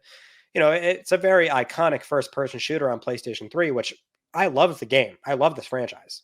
I wholeheartedly enjoyed every single entry. But even I'm sitting here going like, well, I don't know. Like it does suck though, given that we don't have like a sci-fi first person shooter. And it's like, Right. oh, well, we just had one and well, we'll leave that there for now. But With yes. online play too. Like you could make Yeah. a case for it to be back to help hold up PlayStation Network, like for the subscription fee. It's like, hey, it's a premium game. You go online, you play like the kind of like the older days, not like a live service thing, more like an arcade thing that they occasionally check in with content here or there, or just updates or something, but not like a, hey, here's a roadmap. We're gonna just constantly hit you with stuff every other week or something. It's just, here's Killzone. You guys can have fun in the arena stuff. We'll have a ranking setup. You guys can do that yourself. That's fine. This might be the issue though, Ryan. So I do see this also with PlayStation in general, that the third person versus first person debate constantly rages on with that. And I hear them. I do think there is room for Guerilla maybe to go back to Shell Shock Nom 67. That's a third person game. Okay. And maybe there is a spot for that to make a return. He's back. All right, good. I was explaining to people about Killzone. Go ahead. I tried to be proactive and charge the AirPods ahead of time, and that did not work whatsoever. It completely boofed the whole thing. I feel like you might need to get new AirPods. You know what I was going to do? I was going to connect the Pulse Explorer because the battery life's like way beyond these things, but I don't know which PlayStation Link adapter is the ones for the Explorers. And then I gave up very quickly. I feel like you should just get new AirPods. You're gonna have to edit some of that down. There's no way you can leave all that in. I'm leaving it all in. Don't leave all that in. Come on, I'll kill you if you leave all that in. All right. Good Lord. We just edited this whole thing off. Ryan has issues now with his headphones and his microphone, and it was crazy. I said it, Shell Shock Nom 67, and everything just started breaking. I tried to be proactive. I failed the audience. Well, Ryan's back now. Thank God. We were talking about Killzone though, Ryan. You said you want Killzone to come back. I said I wouldn't mind it, and then your headphones started going crazy. Well, so I said let's bring back like Killzone 2 and 3 and let's give the franchise a shot before doing a new entry. Like do a remaster of them, collection. Sure. Yeah. I mean, I like that first. We haven't seen them really do that, like that and Infamous. Like those seem like obvious ones. Although we just talked about Nix's. You said where they go from here. Do you think they would go? Can we get a little more involved with something like a PS3 game and bring that up alongside of maybe a supporting studio and get Killzone, maybe a collection over, or maybe we can get the Infamous stuff over. That might not be a bad project for Nix's because, as you mentioned, they're kind of running out of stuff to really do. Well, that's what I would. Yeah, that's what I would like. I don't know if that's what's happening, Mm, but mm.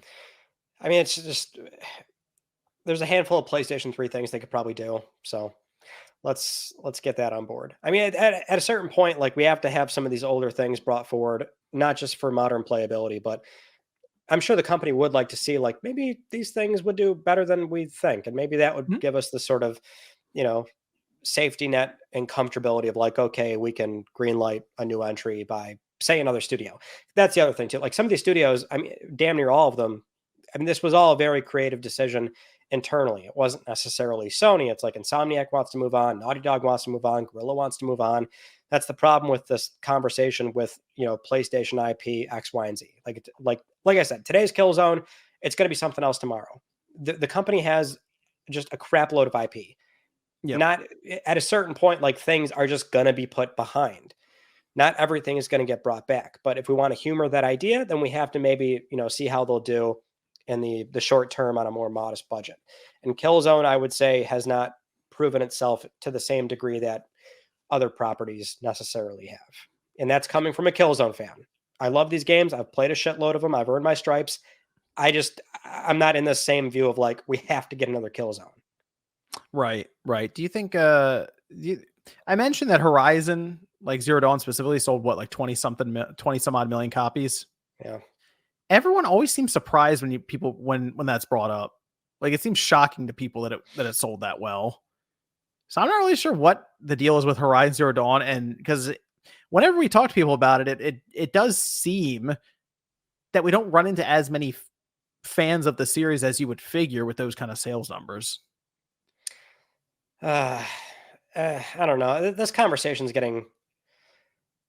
I don't know. It's just like, yeah, like that's anecdotally, that's what it seems like. But I always go back to like when Horizon was announced in 2017. Like it was Mhm. a big deal back then. It was a huge It was deal. exciting. Mhm. There was a crap load of enthusiasm for Zero Dawn back then, and that's why the game sold that well. Like everyone will like always be quick to say like, oh, it was in bundles. It was in so many console bundles. Okay, even if that contributed to a few million, that was still, let's say 15 million the game That's did. pretty good. I mean, it's Yeah. just, you can't ignore that the game did well. It simply did. And Forbidden West sold 8 million before it went on PlayStation Plus, which we all know like that like crippled the game sales. In theory, the game probably would also climb a little bit as well. And it's a sequel, so it's not going to do 20 million again. But I mean, the franchise has done well. It's been proven. There's Mhm. simply no arguing it at this point. So You think when they get done the third game, which I assume they're going to push out before the end of this generation, maybe like a swan song for the PS5 sort of thing, do you think they then move on from Horizon, like call it the trilogy and do something new for the next generation? I imagine Guerrilla would want to move on. It's a creative thing. Some studios don't want to be tied up doing the same thing for 10 years. Sure. So it is a lot of Horizon, but I'm sure Guerrilla would love to try something different. For all we know, they might be doing something different. Although we more than likely know that's not the case. But it The might be soon. the other thing with this, Ryan, is we also have to remember Sony is exploring stuff outside of games with a lot of their media that they're doing. Would you think Killzone would work as a TV series or a movie? No. No, you don't think so? That's a very quick no for me. I mean, Oh. I don't think Killzone's remembered for that. Hmm. It's not. When I think of Killzone, I think of gameplay.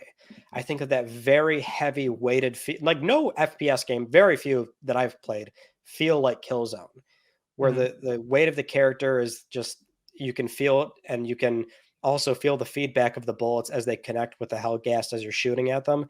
There's just a certain gameplay feel to that franchise, which they kind of lightened up into Shadowfall. Shadowfall feels a lot more loose, but I think it's all gameplay. I think most people don't remember like the characters or the plot or the Helgen War. I mean, there's lore there. I don't want to undermine that, but I just feel like most people don't really think of that when they think of Killzone. Okay. So I don't know. I'm sure we'll have this talk again for another PlayStation IP. Yeah. People will keep calling for anything, really. I mean, SOCOM will probably be the next one up. Yeah, like so it's always sometimes SOCOM, sometimes Jack and Daxter. Love Jack and Daxter, obviously. So it's the same thing. It's Sly just it Cooper. Yeah, just Sly Cooper comes back around as well. Every dog has their day. Although I should frame it this way. I mean, it's like you can go into the subreddits for all these groups, and almost every week somebody's asking for it and complaining that Sony has ignored it or something. So, all right, I think we should go into our big story here. Sony shuts down Firewalk and Neon Koi. This was confirmed today on the SIE blog, an internal email from Herman Hulst, the CEO of the Studio Business Group. The company did actually provide some extra info here to Bloomberg, where 210 jobs are impacted. So that's 172 at Firewalk and 38 at Neon Koi. Kotaku also put out a report on the news as well. They were citing two sources here that the budget for Concord, the game's initial development deal, they say was $200 million. And they also say that they understand that amount was not the entire game's development, and it also did not include the studio's acquisition. So that's kind of the extra tidbit of details, because quite frankly, the only thing that was confirmed was Sony saying they're shut down. So there's our end result for Firewalk, which we theorized was likely going to happen. Yeah, I feel like, I mean, it was pretty obvious, I think, for a lot of us to see what was going on and be like, well, how do you bring back Concord? And clearly there was no answer for that, because I think even like the name itself was just so tainted. There's just, you're not going to get it back in good graces with gamers at this point. Even if the game was completely different and it was awesome, that name alone is enough for people to go, oh, no, I'm good. And then they just keep going. They don't even check it out. They don't even look into it. So it's unfortunate in that sense that there was really no solve for this for them, other than to just cut a ton of jobs right then and there. Seemingly, I think people are looking, some outlets have reached out for just some clarification. Hey, are you laying all these people off at the studio? Are you absorbing some of them into SIE? Like, what's the plan there? So we might hear some stories after this goes live of, hey, there have been some people that were transferred over. I would say a vast majority of that studio Firewalk is just laid off at this point. And okay, so 200 million is what was reported here, and that seemed to be the initial development budget that was allotted for Concord. And as noted by Kotaku, that didn't cover everything else when it comes to apparently the IP acquisition, buying Firewalk, marketing. Although marketing was kind of light for Concord, I assume, because they weren't like renting out billboards or anything in Times Square. Nothing crazy, I feel like. Although they have that Amazon series. It's gonna be very awkward. They didn't market, but they pumped a lot of semi-marketing dollars in a controller, and then merchandise, Yeah. and then an animated short, and then the TV series. And so Yeah, I'm not sure if that's in like the whole budget for the game. Like, you would assume that the numbers here should be the budget for the game, and then there's all these other factors. So it honestly, that 350 to 400 million dollars that Colin floated does not seem that far off right now, just from what's being talked about here. Especially if you then go, oh yeah, well also they bought Firewalk, which I mean, that's pretty much a wash at this point. Yeah, I think this is there's no real good way to frame it. Just a massive miss for Sony on this one. I mean, just colossal. At this point, that they easily would have, I assume, lost like 400 to 500 million dollars on this thing, like outright. But it's not like although maybe, I don't know how that works, because they took copies back from people, they refunded. I don't know if there's a write down here for them, but wow, that's tough. There's no, I don't even see a silver lining for this. Like, oh yeah, well they also got this IP with it. No, they got Concord. That's kind of it. It's a big blunder. There is no doubt about that. There's really nothing else to be said, because we've talked about it so much. But I would have liked to see them absorb the talent. Like, that's what we talked about that one episode, was like, well, free to play, it's not going to work. Even if they make a new game, that's not going to work, because this demon's going to chase them forever now. Like, that's going to be a bad look if you let the studio make a game 6 years later.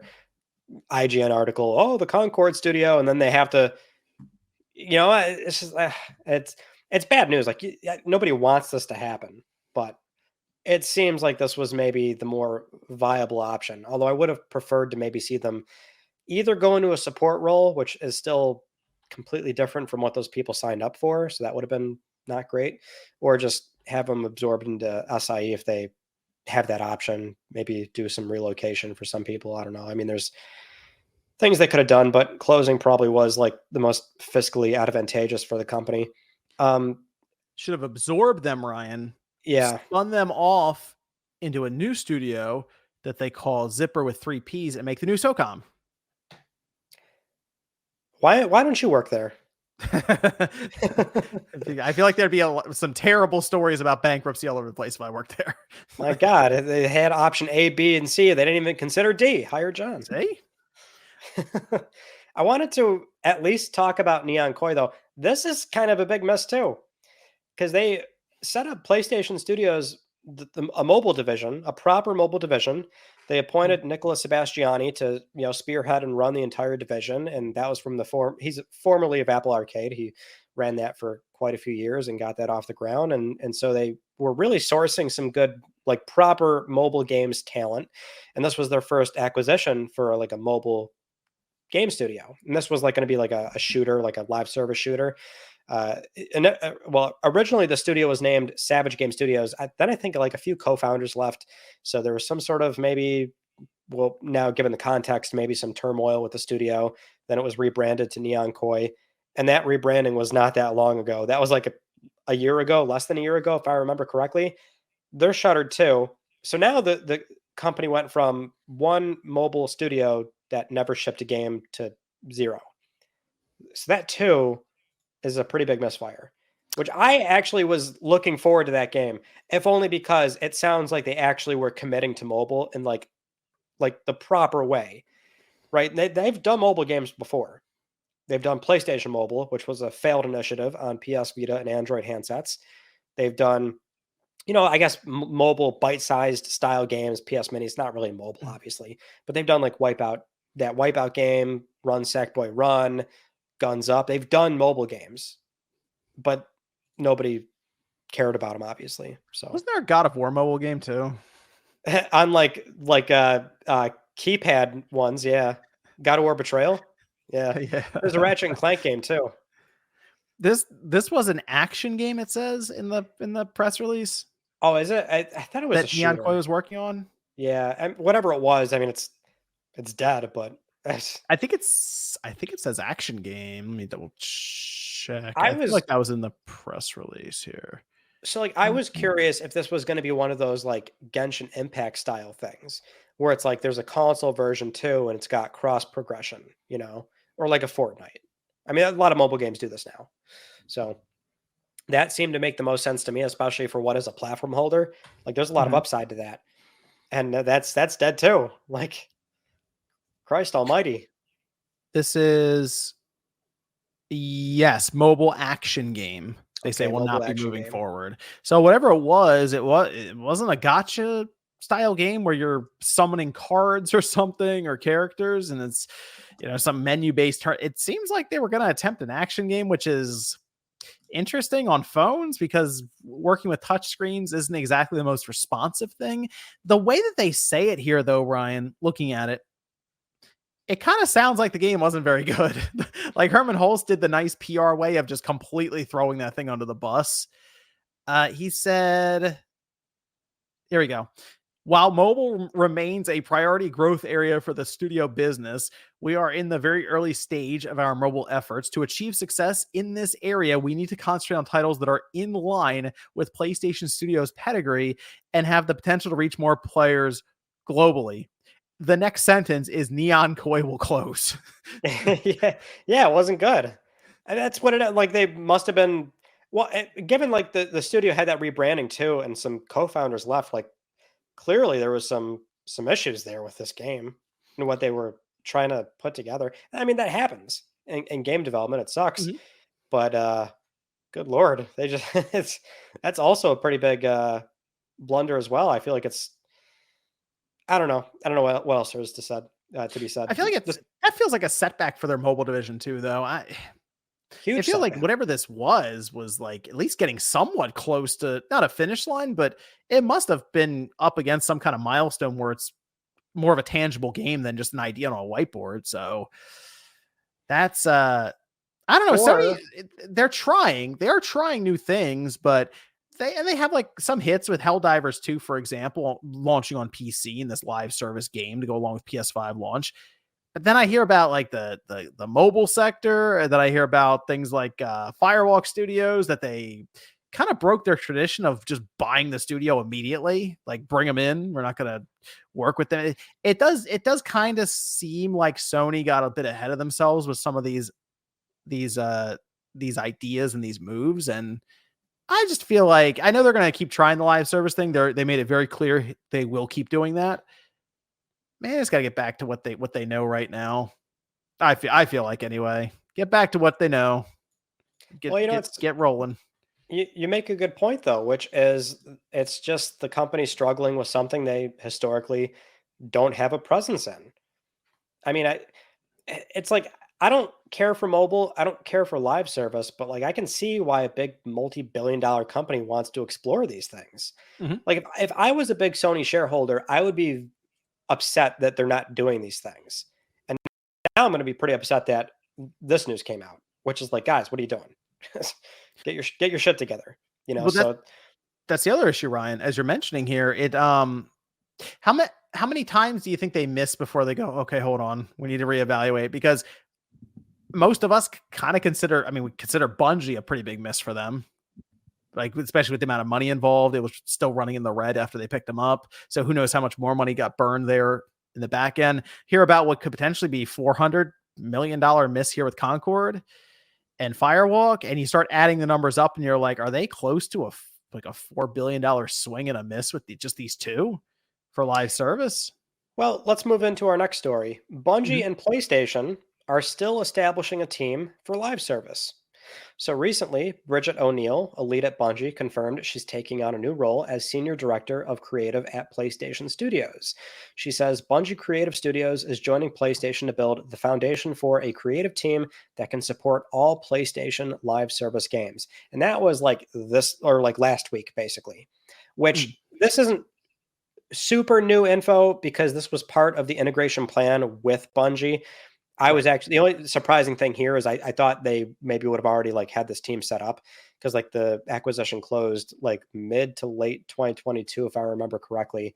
And that was when like they outlined a sort of they put this out as a slide for the 2022 business segment briefing. There was like a 3-phase plan for Bungie coming in, uh, reviewing their portfolio, and then starting to build this new formal team to sort of handle live service content and tools for the rest of the teams. It seems like they're only just now doing this, which maybe speaks volumes about them trying to clean up Bungie first. Maybe that was the actual issue before establishing this new team, but this does represent that commitment.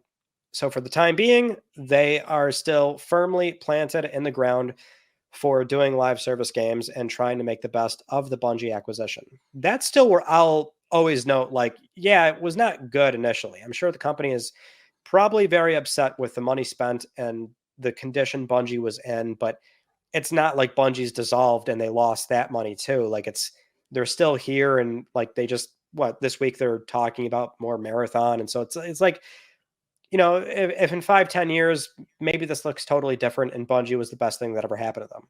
Maybe it's the That's true. worst. I don't know. But the It could. commitment is there. That's the topic, right? I think they're clearly not slowing down.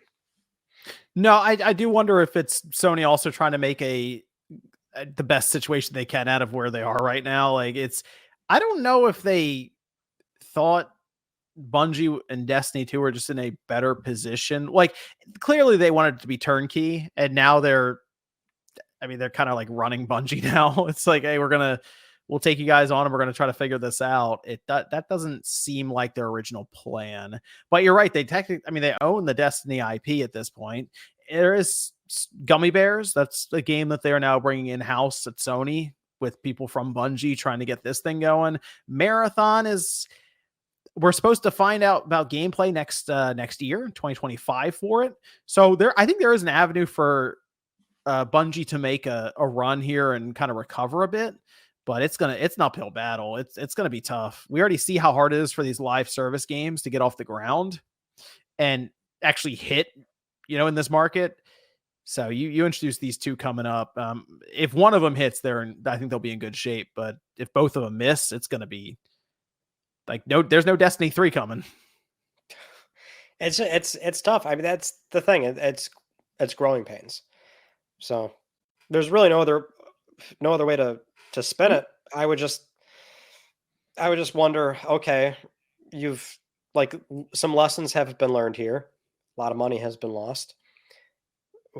How are we going to take those learnings and apply them to the next round of titles that are some are still in development? Like they canceled a few in late 2023, that being, The Last of Us Online, Twisted Metal, London Studios game. So, and now we've got these. So we've we've lost a lot before they even got out the door, or some shipped and fell on their face. So it's about taking those learnings and applying them now. How do you think Haven's looking at this situation right now? Probably very nervous. Yeah, I would feel extremely nervous if I was at Haven right about now. But I'll always refrain from saying it. We don't have the game yet. We got to see Don't have it. gameplay. Yeah, got to see it. That's coming from somebody that doesn't care at all about live service games. You'll play fair game. Fair games could be fun. We could play that. Yeah, maybe. It's not a guarantee, but I would feel nervous if I'm at Haven right now, seeing everything that's playing out so far. The premise is there. Payday 3 basically sabotaged itself, so the door's open. Well, that's the thing too, right? Is that they are trying to tap into different genres. Mm-hmm. So this is going to be a very different game compared to, what Concord was, what Last of Us Online was going to be, what Twisted Metal was going to be. So they are, I think, doing it in the right way. It's just they're also kind of late. It's just tough. There's already so many games that are established now. So how do you squeeze in when kids love Fortnite and they have no problem staying on it, or Roblox? Which I guess Roblox isn't looking all that great nowadays, but Sony collects 30% of all those sales too on their PlayStation. Yeah, they'd like all of it though. Yeah, I know. I know need all of it. Let's talk about this. More live service news, live service adjacent news. I'm sure you saw this too. The possibility of Helldivers 2 on Xbox. In the community Discord, a fan was talking about Xbox and how they'll never have their friends over there to be able to come in and play the game. And Arrowhead's community manager chimed in and replied with, and I quote, "Who says Helldivers 2 couldn't be ported to Xbox? It's not up to us, but Sony and Phil to duke it out.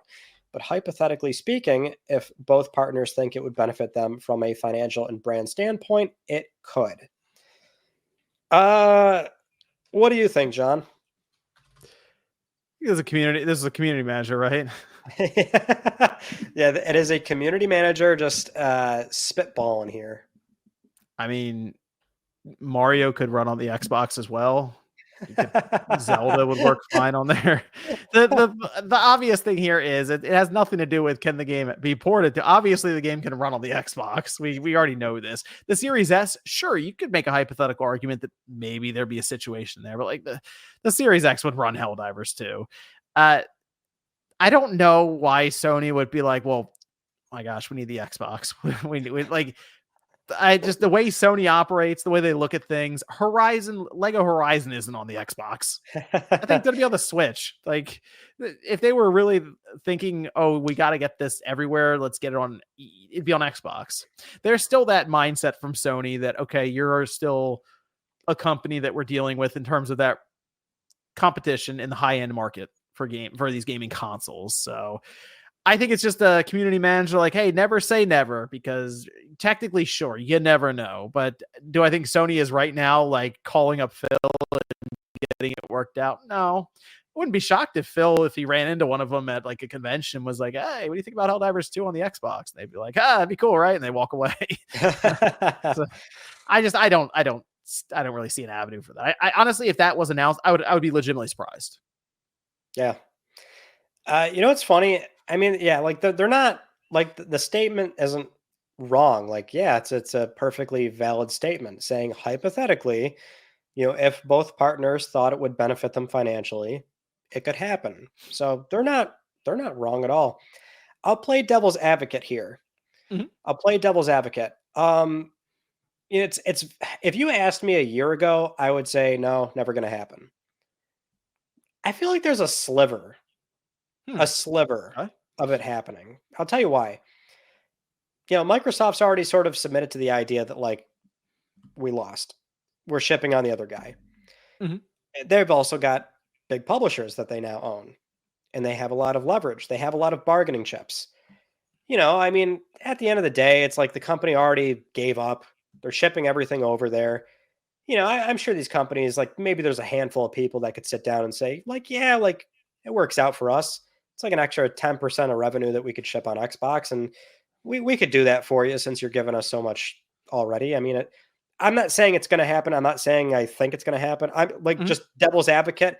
I feel like nowadays, like I think that is a distinct possibility. Not likely, but if you asked me a year ago, I'd say no way. Because like the way this company operates and how they've always operated is not Xbox. Like modern exclusivity is PlayStation console exclusive. It means only on console on PlayStation. They don't care about PC anymore. Now they, will play around with Nintendo, but it's always not the green guy. Right. So I'm still, I feel pretty safe in saying it won't happen. But the devil's advocate is that, like, if it actually did happen, I could see how it came together. What's interesting is I feel like Xbox in general, it is it is kind of known as a multiplayer box. And that just dates back to the original Xbox, even with Xbox Live, and how they really made that push very early on to establish themselves as like the premium online. You're gonna play Halo online, you're gonna play NFL Fever and Madden and like all these sports games. It was a big thing. Dead or Alive was there. You could play that online, and then the 360 and stuff. So there is that kind of precedent that people buy an Xbox already thinking about multiplayer games. And because of that, I do think, again, hypothetically, if Helldivers 2 went to Xbox, I actually think they would sell a number of copies. Like, I think it'd be somewhat successful there, and I think it would pull, concurrent player count there that's at least somewhat healthy. Yeah. I think it's like, that's what I'm saying. Like, I'm sure like there actually is some revenue to be made. So I don't think it's likely, but if it happened, I'd actually be like, okay, I see how that deal came together versus maybe everything else, which would never happen.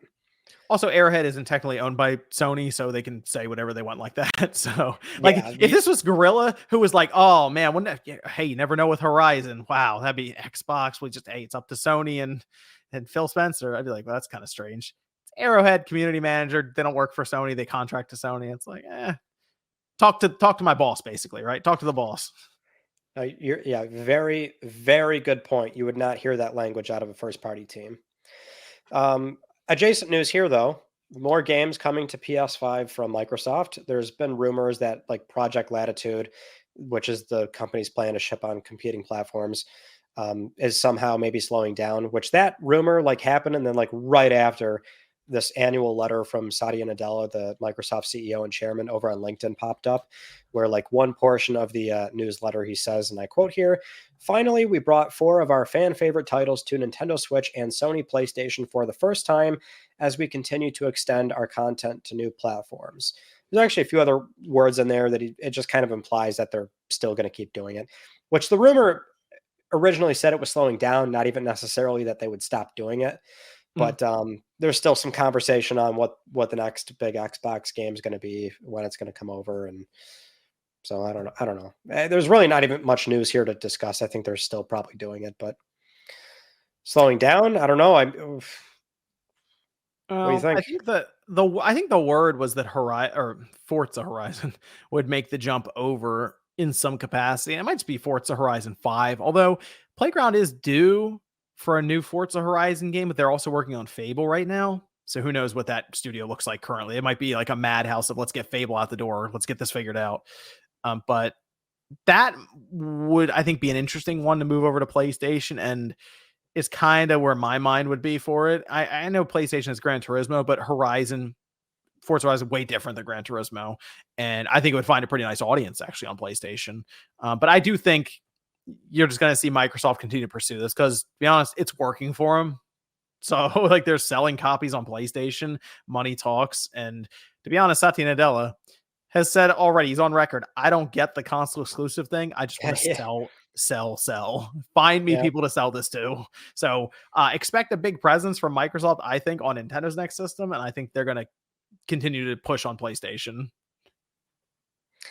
Well said. That is probably what I'm expecting as well. Let's move on to Naughty Dog's next game. It will apparently focus on player freedom. During a recent episode of the Min-Max Show, Ben Hansen touched on Naughty Dog's next game, and he gave a description that generated some headlines this past week. So this is according to somebody very in the know who worked on the game. Ben said, and I quote here, "The tone was like, you are not ready for how amazing this is going to be." And the tone was, and I'm not going to say the game that they referenced to compare it to because I don't want people to be like Min-Max said it was going to be exactly like this, but they compared it to a game with a lot of player freedom. So that is a small description on Naughty Dog's next title. My gut reaction to this was I almost feel like it was maybe a FromSoft game because believe Neil Druckmann was like on record saying, like any other like game director that played FromSoft titles, because everybody loves them, right? It's the kind of industry where like somebody will play a game, then go into work the next day and be like, "So I just played this. I think we should be doing something like, we should try and incorporate this into our game," or something like that. Happens all the time. So I almost feel like with Neil, he was loving FromSoft games, and maybe the influence is there. Maybe that's the kind of freedom they're talking about. Maybe some kind of open world game. I don't know. Apparently, you mentioned it's not like Hitman. And I thought about Yeah, that. And I said, Hitman. And then you kind of think about how that goes, where you have a lot of different choices as to how to assassinate a target, for example. yeah. And that started to make some sense. Maybe like a Deus Ex situation where you could be someone who's just like guns blazing, you someone who's more technical and can hack stuff or sneak around or trick people or have some kind of like dialogue options. I was trying to think if they were meant that with freedom or literally like, hey, here's a big open world. This is freedom. I'm not really sure which they were technically saying here. But you're right. I think there is some influence from something like an Elden Ring, for example, that we're going to feel years after Elden Rings come out in some of these games. Like when you play Elden Ring and you're running around and there's so much like just player discovery that happens, and like you don't even realize half the time the HUD has completely disappeared, and the game's weird. It looks great at times, and then also it looks pretty like janky at times too. But the art direction really is what I think puts it like above and beyond a lot of titles. But the idea of just not holding your hand and letting you kind of discover things, I feel like that is an appealing idea, you would assume, to a Naughty Dog who likes to, approach these things kind of with this high quality standard. And maybe it is Elden Ring that they saw. You're right. Player freedom. Do you think this is going to be like I think there's discussion about this being like a sci-fi game. Yeah, everyone assumes it's a sci-fi game. You think it might be one where we're like off planet even? I don't know. Like the freedom is you can go to different planets and stuff. That'd be crazy. I think if we're getting into that kind of scope, it would not be Naughty Dog, and they'd never fucking finish the game. That's true. So, That's true. They wouldn't. I don't know.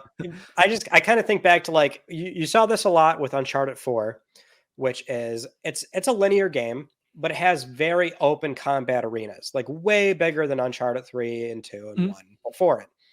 Then you get to The Last of Us Part 2. There's a portion in Seattle where it's really open, a lot of buildings to explore, and that's the same thing. It's a linear game, but there are these segments where it's just you have that player freedom, go about it in your own way, go try and find some things.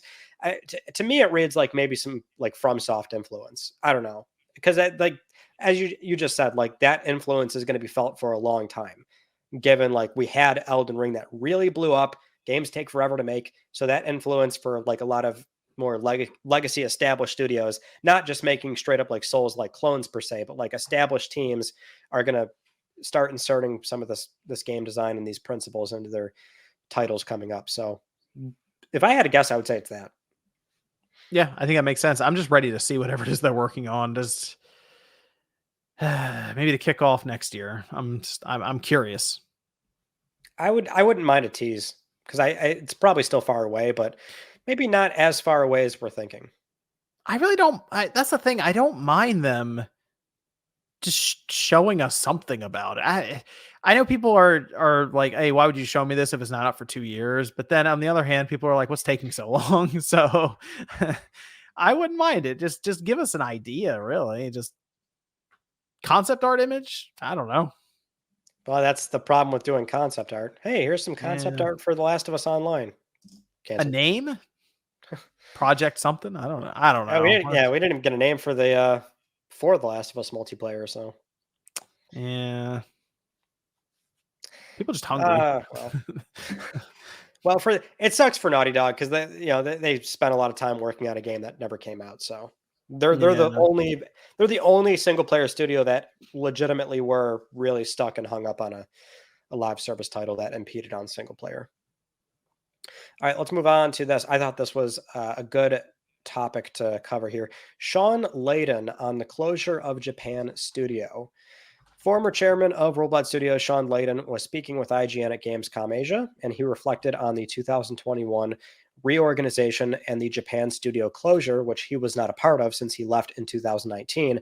But he said it was not a surprise, saying that there was so much legacy malaise, and that it's tough when a studio hasn't released a hit for a while. They start to forget how it feels.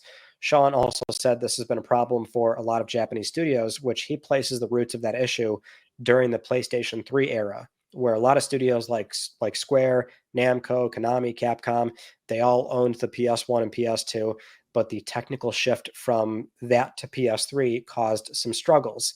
He says, and I quote here, that skill set and expertise didn't really translate into the console experience. And when you got to PS3 and you had the cell processor, and how do you code for that? And it was no longer an upgraded arcade experience. It was a high-end PC experience you're offering at home. And I think that's where the disconnect came for a lot of Japanese developers. And Japanese developers have been struggling ever since to try to get back to the top of Olympus. I agree with that for the most part. For the most part. Yeah, I do remember that there was kind of a struggle going to like the HD era for Japanese developers. That was definitely a thing. And you can kind of still see it now. Like for example, like Ease 10, I was still checking that out, the demo, and there are those moments where it has like this weird moment of jank or something, or it's like it looks kind of like it still takes a lot of tropes from like the PS2 or early PS3 era brought up to like this HD PS5 looking game. And it just seems like Japan studios just could never get their legs under them for that. Then it really came down to they produced games and they just didn't sell. It was just weird because this is the opposite of Horizon, Ryan. We talk about how we find people who are like, I don't really like Horizon. That like people say that a lot, right? We'll run into them like, I don't really care about it. But then it's like 24 million copies sell. We always talk about Japan studios. I love Japan studios. I played all these games from them and stuff. And then you look at the sales figures, like they sold 500,000 copies. No, this is why like I don't care much for the Horizon conversation, because this happens not just with Horizon, it's with anything. Like people tend to be very vocal about certain things that they're passionate about, or in the case of like a negative thing. If something's negative, people tend to be vocal about how they're upset with something, how they don't like something. I mean, it's just a thing. It's just human behavior. On the flip side, this is like semi-negative in the sense that like, oh, now that it's gone, now you're going to have people coming out of the woodwork and be vocal about how they want more of these games. But in reality, there is a sort of unspoken audience here that A, bought a crap load of Horizon, and also B, didn't buy any Japan studio games. You know, like it's just, there's always a sort of unspoken audience here, and numbers don't lie. That's why I think numbers are always worth paying attention to. So these Japan studio games never, a lot of them in the, right near the end just didn't really do much. No, it's unfortunate because they were genuinely creative, but we have Team Asobi still, and they just produced Astrobot. And so that was a point Shawn made, which is he wasn't at the company at the time, but he figured it was a matter of like two options, which one of them they considered, and that's closing down the studio, which they kind of did. But the other option is, which they also kind of did, is sort of like it's a bonsai tree and you trim it down to, a fresh start. And maybe that blossoms into something else. So is it really like, is it that bad that we got Team Asobi? Like it doesn't seem like it. They seem to be building up pretty well. Yeah. And I love those Japan studio games. I think they're beautiful, creative. They're some of the wackiest, zaniest things we've ever gotten out of one of the first party studios. But near the end, people are just not buying those games. That's just the No. reality. Yeah. All right, let's talk about. We have some PlayStation Productions updates here. The Until Dawn movie coming out April 25th. We talked about that recently on the Spawncast, I believe. So that's just got a date to it. It's April 25th. Or no, that was the last episode, wasn't it? Last Click R3. The God of War Amazon Prime series, however. That's what we're talking about. Yeah. Reported by Deadline, Sony and Amazon are restarting a lot of work on the God of War series since the showrunner and executive producer Rafe Judkins, along with a few executive producers alongside him, have left the project after doing multiple scripts for the first season. And then a week later, we already got a new showrunner, that being Ronald D. Moore, which was a very quick turnaround. So I thought, like, yeah, they're going to be committed to getting this thing done. So now we've already got a replacement. That was quick.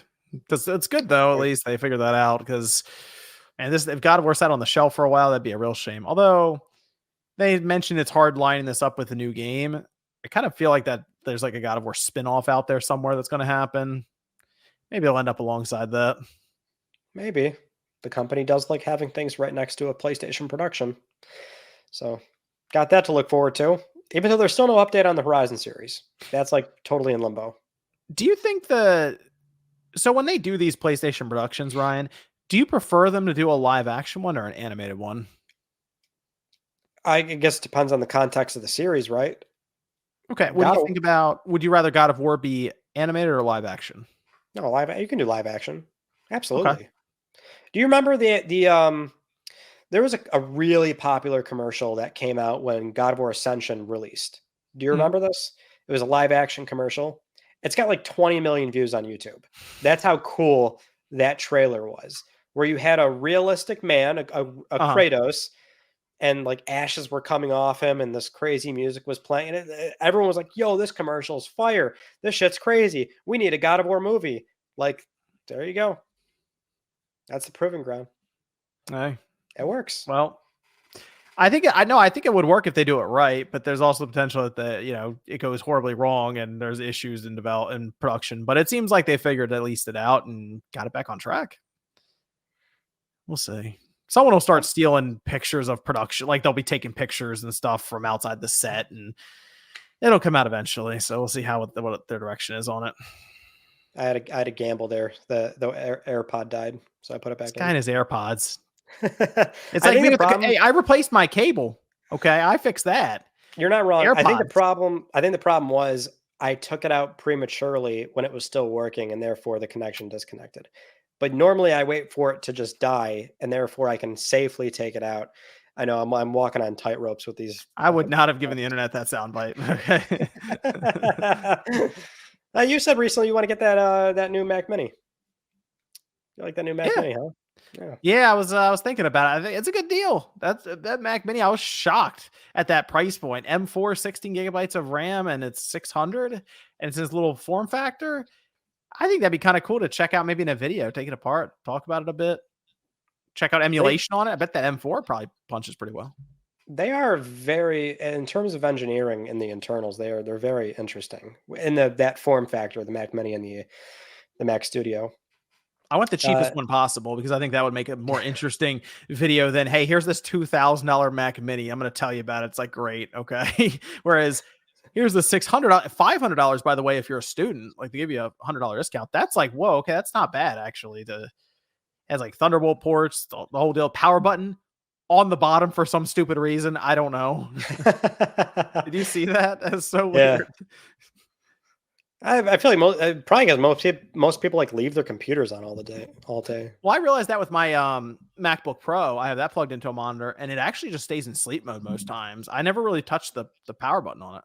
Right. Yeah, that's an Apple decision. Like, oh, you don't need the power button.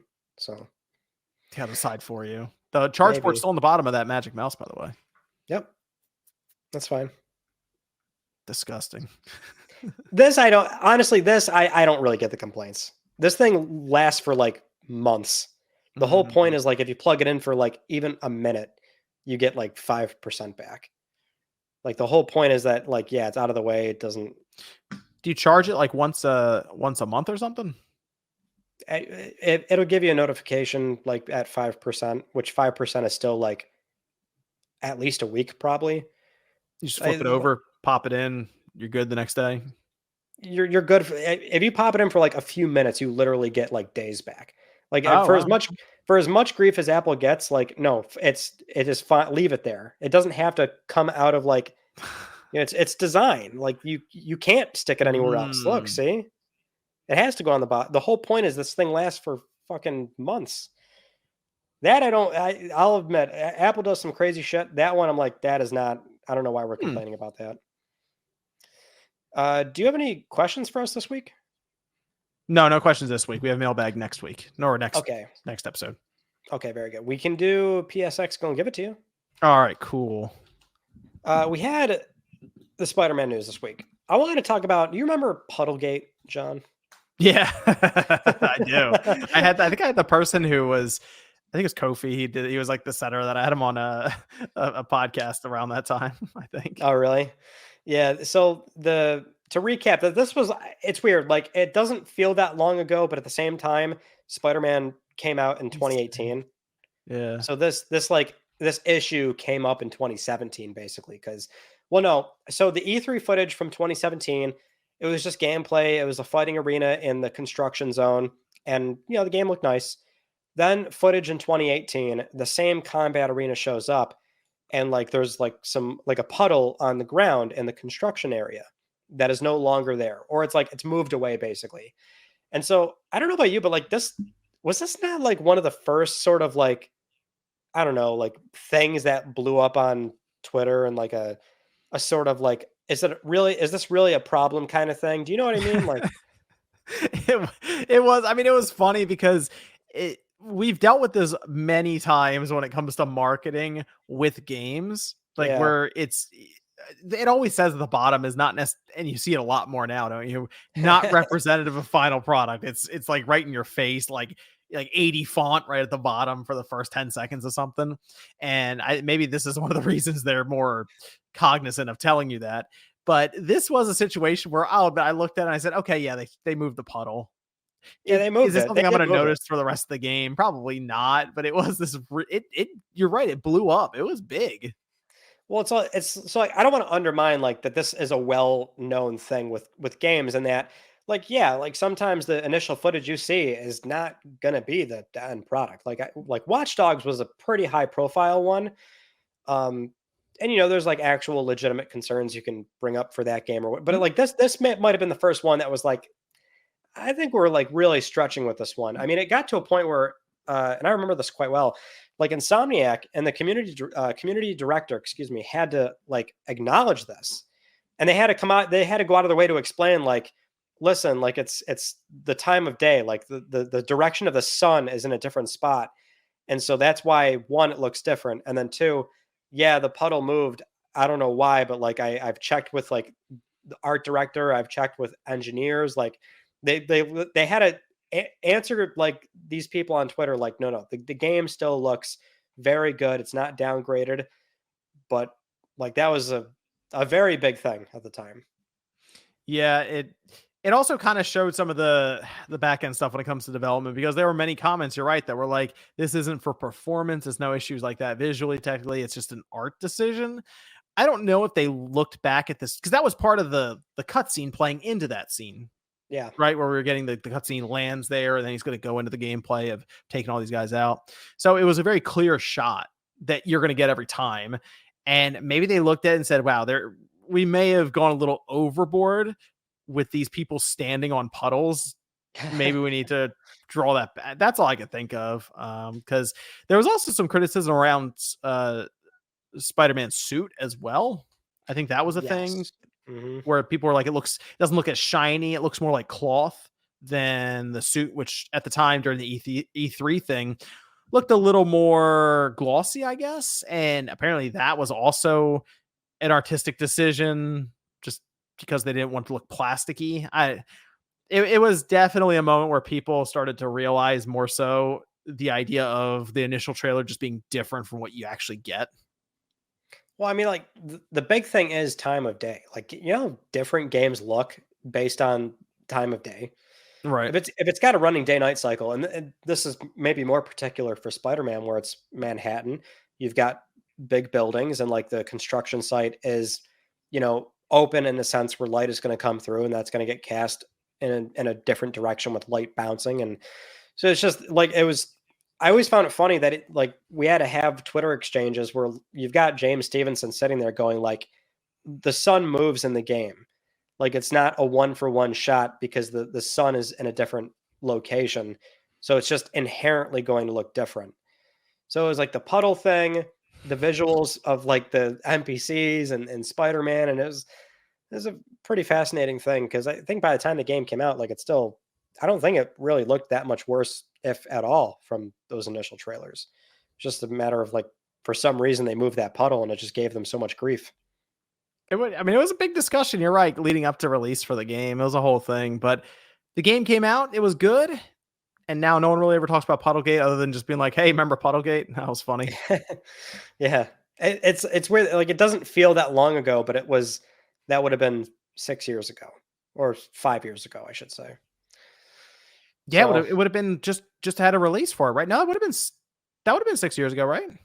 well, You're right. 2017 was oh yeah, no, yeah, okay, 6 years You're ago. right. Oh, 2018 my when it bad. came out. Yep, you had it. You had it the first time. Yeah, six. It is crazy to think 6 years ago though. Math is hard. It is wild to think it's been that long. When you start to think about different games that came out, like we were talking about Dragon Age this past week, and Dragon Age Inquisition came out 10 years ago. Mhm. And that was an Xbox One PS4 game. It's weird to think about this stuff, right? To be like, man, I remember when that came out. It was really that long ago. Yeah, it was. I do have Well, one thing here, Ryan. I don't know if you're about to finish up after PSX going to give it to you. I do have a question because I think what I might do is come up with some polls for the podcast and channel as well, here and there. And I thought we could try to predict the way the poll goes, because I'll put the poll up after oh, this podcast goes, like after we're done here. I'll put it up on the channel and we'll see how it goes. All right, here we okay. go. What is the best startup sound for PlayStation, with the consoles in mind specifically? PS1, PS2, PS3, PS4, or PS5. Here's the issue though. I just realized something. I don't think I'm going to be able to use PS5 because there's only 4 options they do on the poll now. Oh, you can't use all of them. No, I thought about that. So we're gonna do. Wait, this also would this not include? You want to do mainline home consoles, not PSP? Consoles, yeah. PSP's got one, and Vita. It does. But I only have so many options. I can't do like 12. I have to pick like 4, PS1 through PS4. So we'll do the legacy ones, not anything that's like current right now, right? Do the legacy consoles: PS1, PS2, PS3, or PS4. Well, the thing is, if you're saying we have to make our decisions now, because that might influence the results.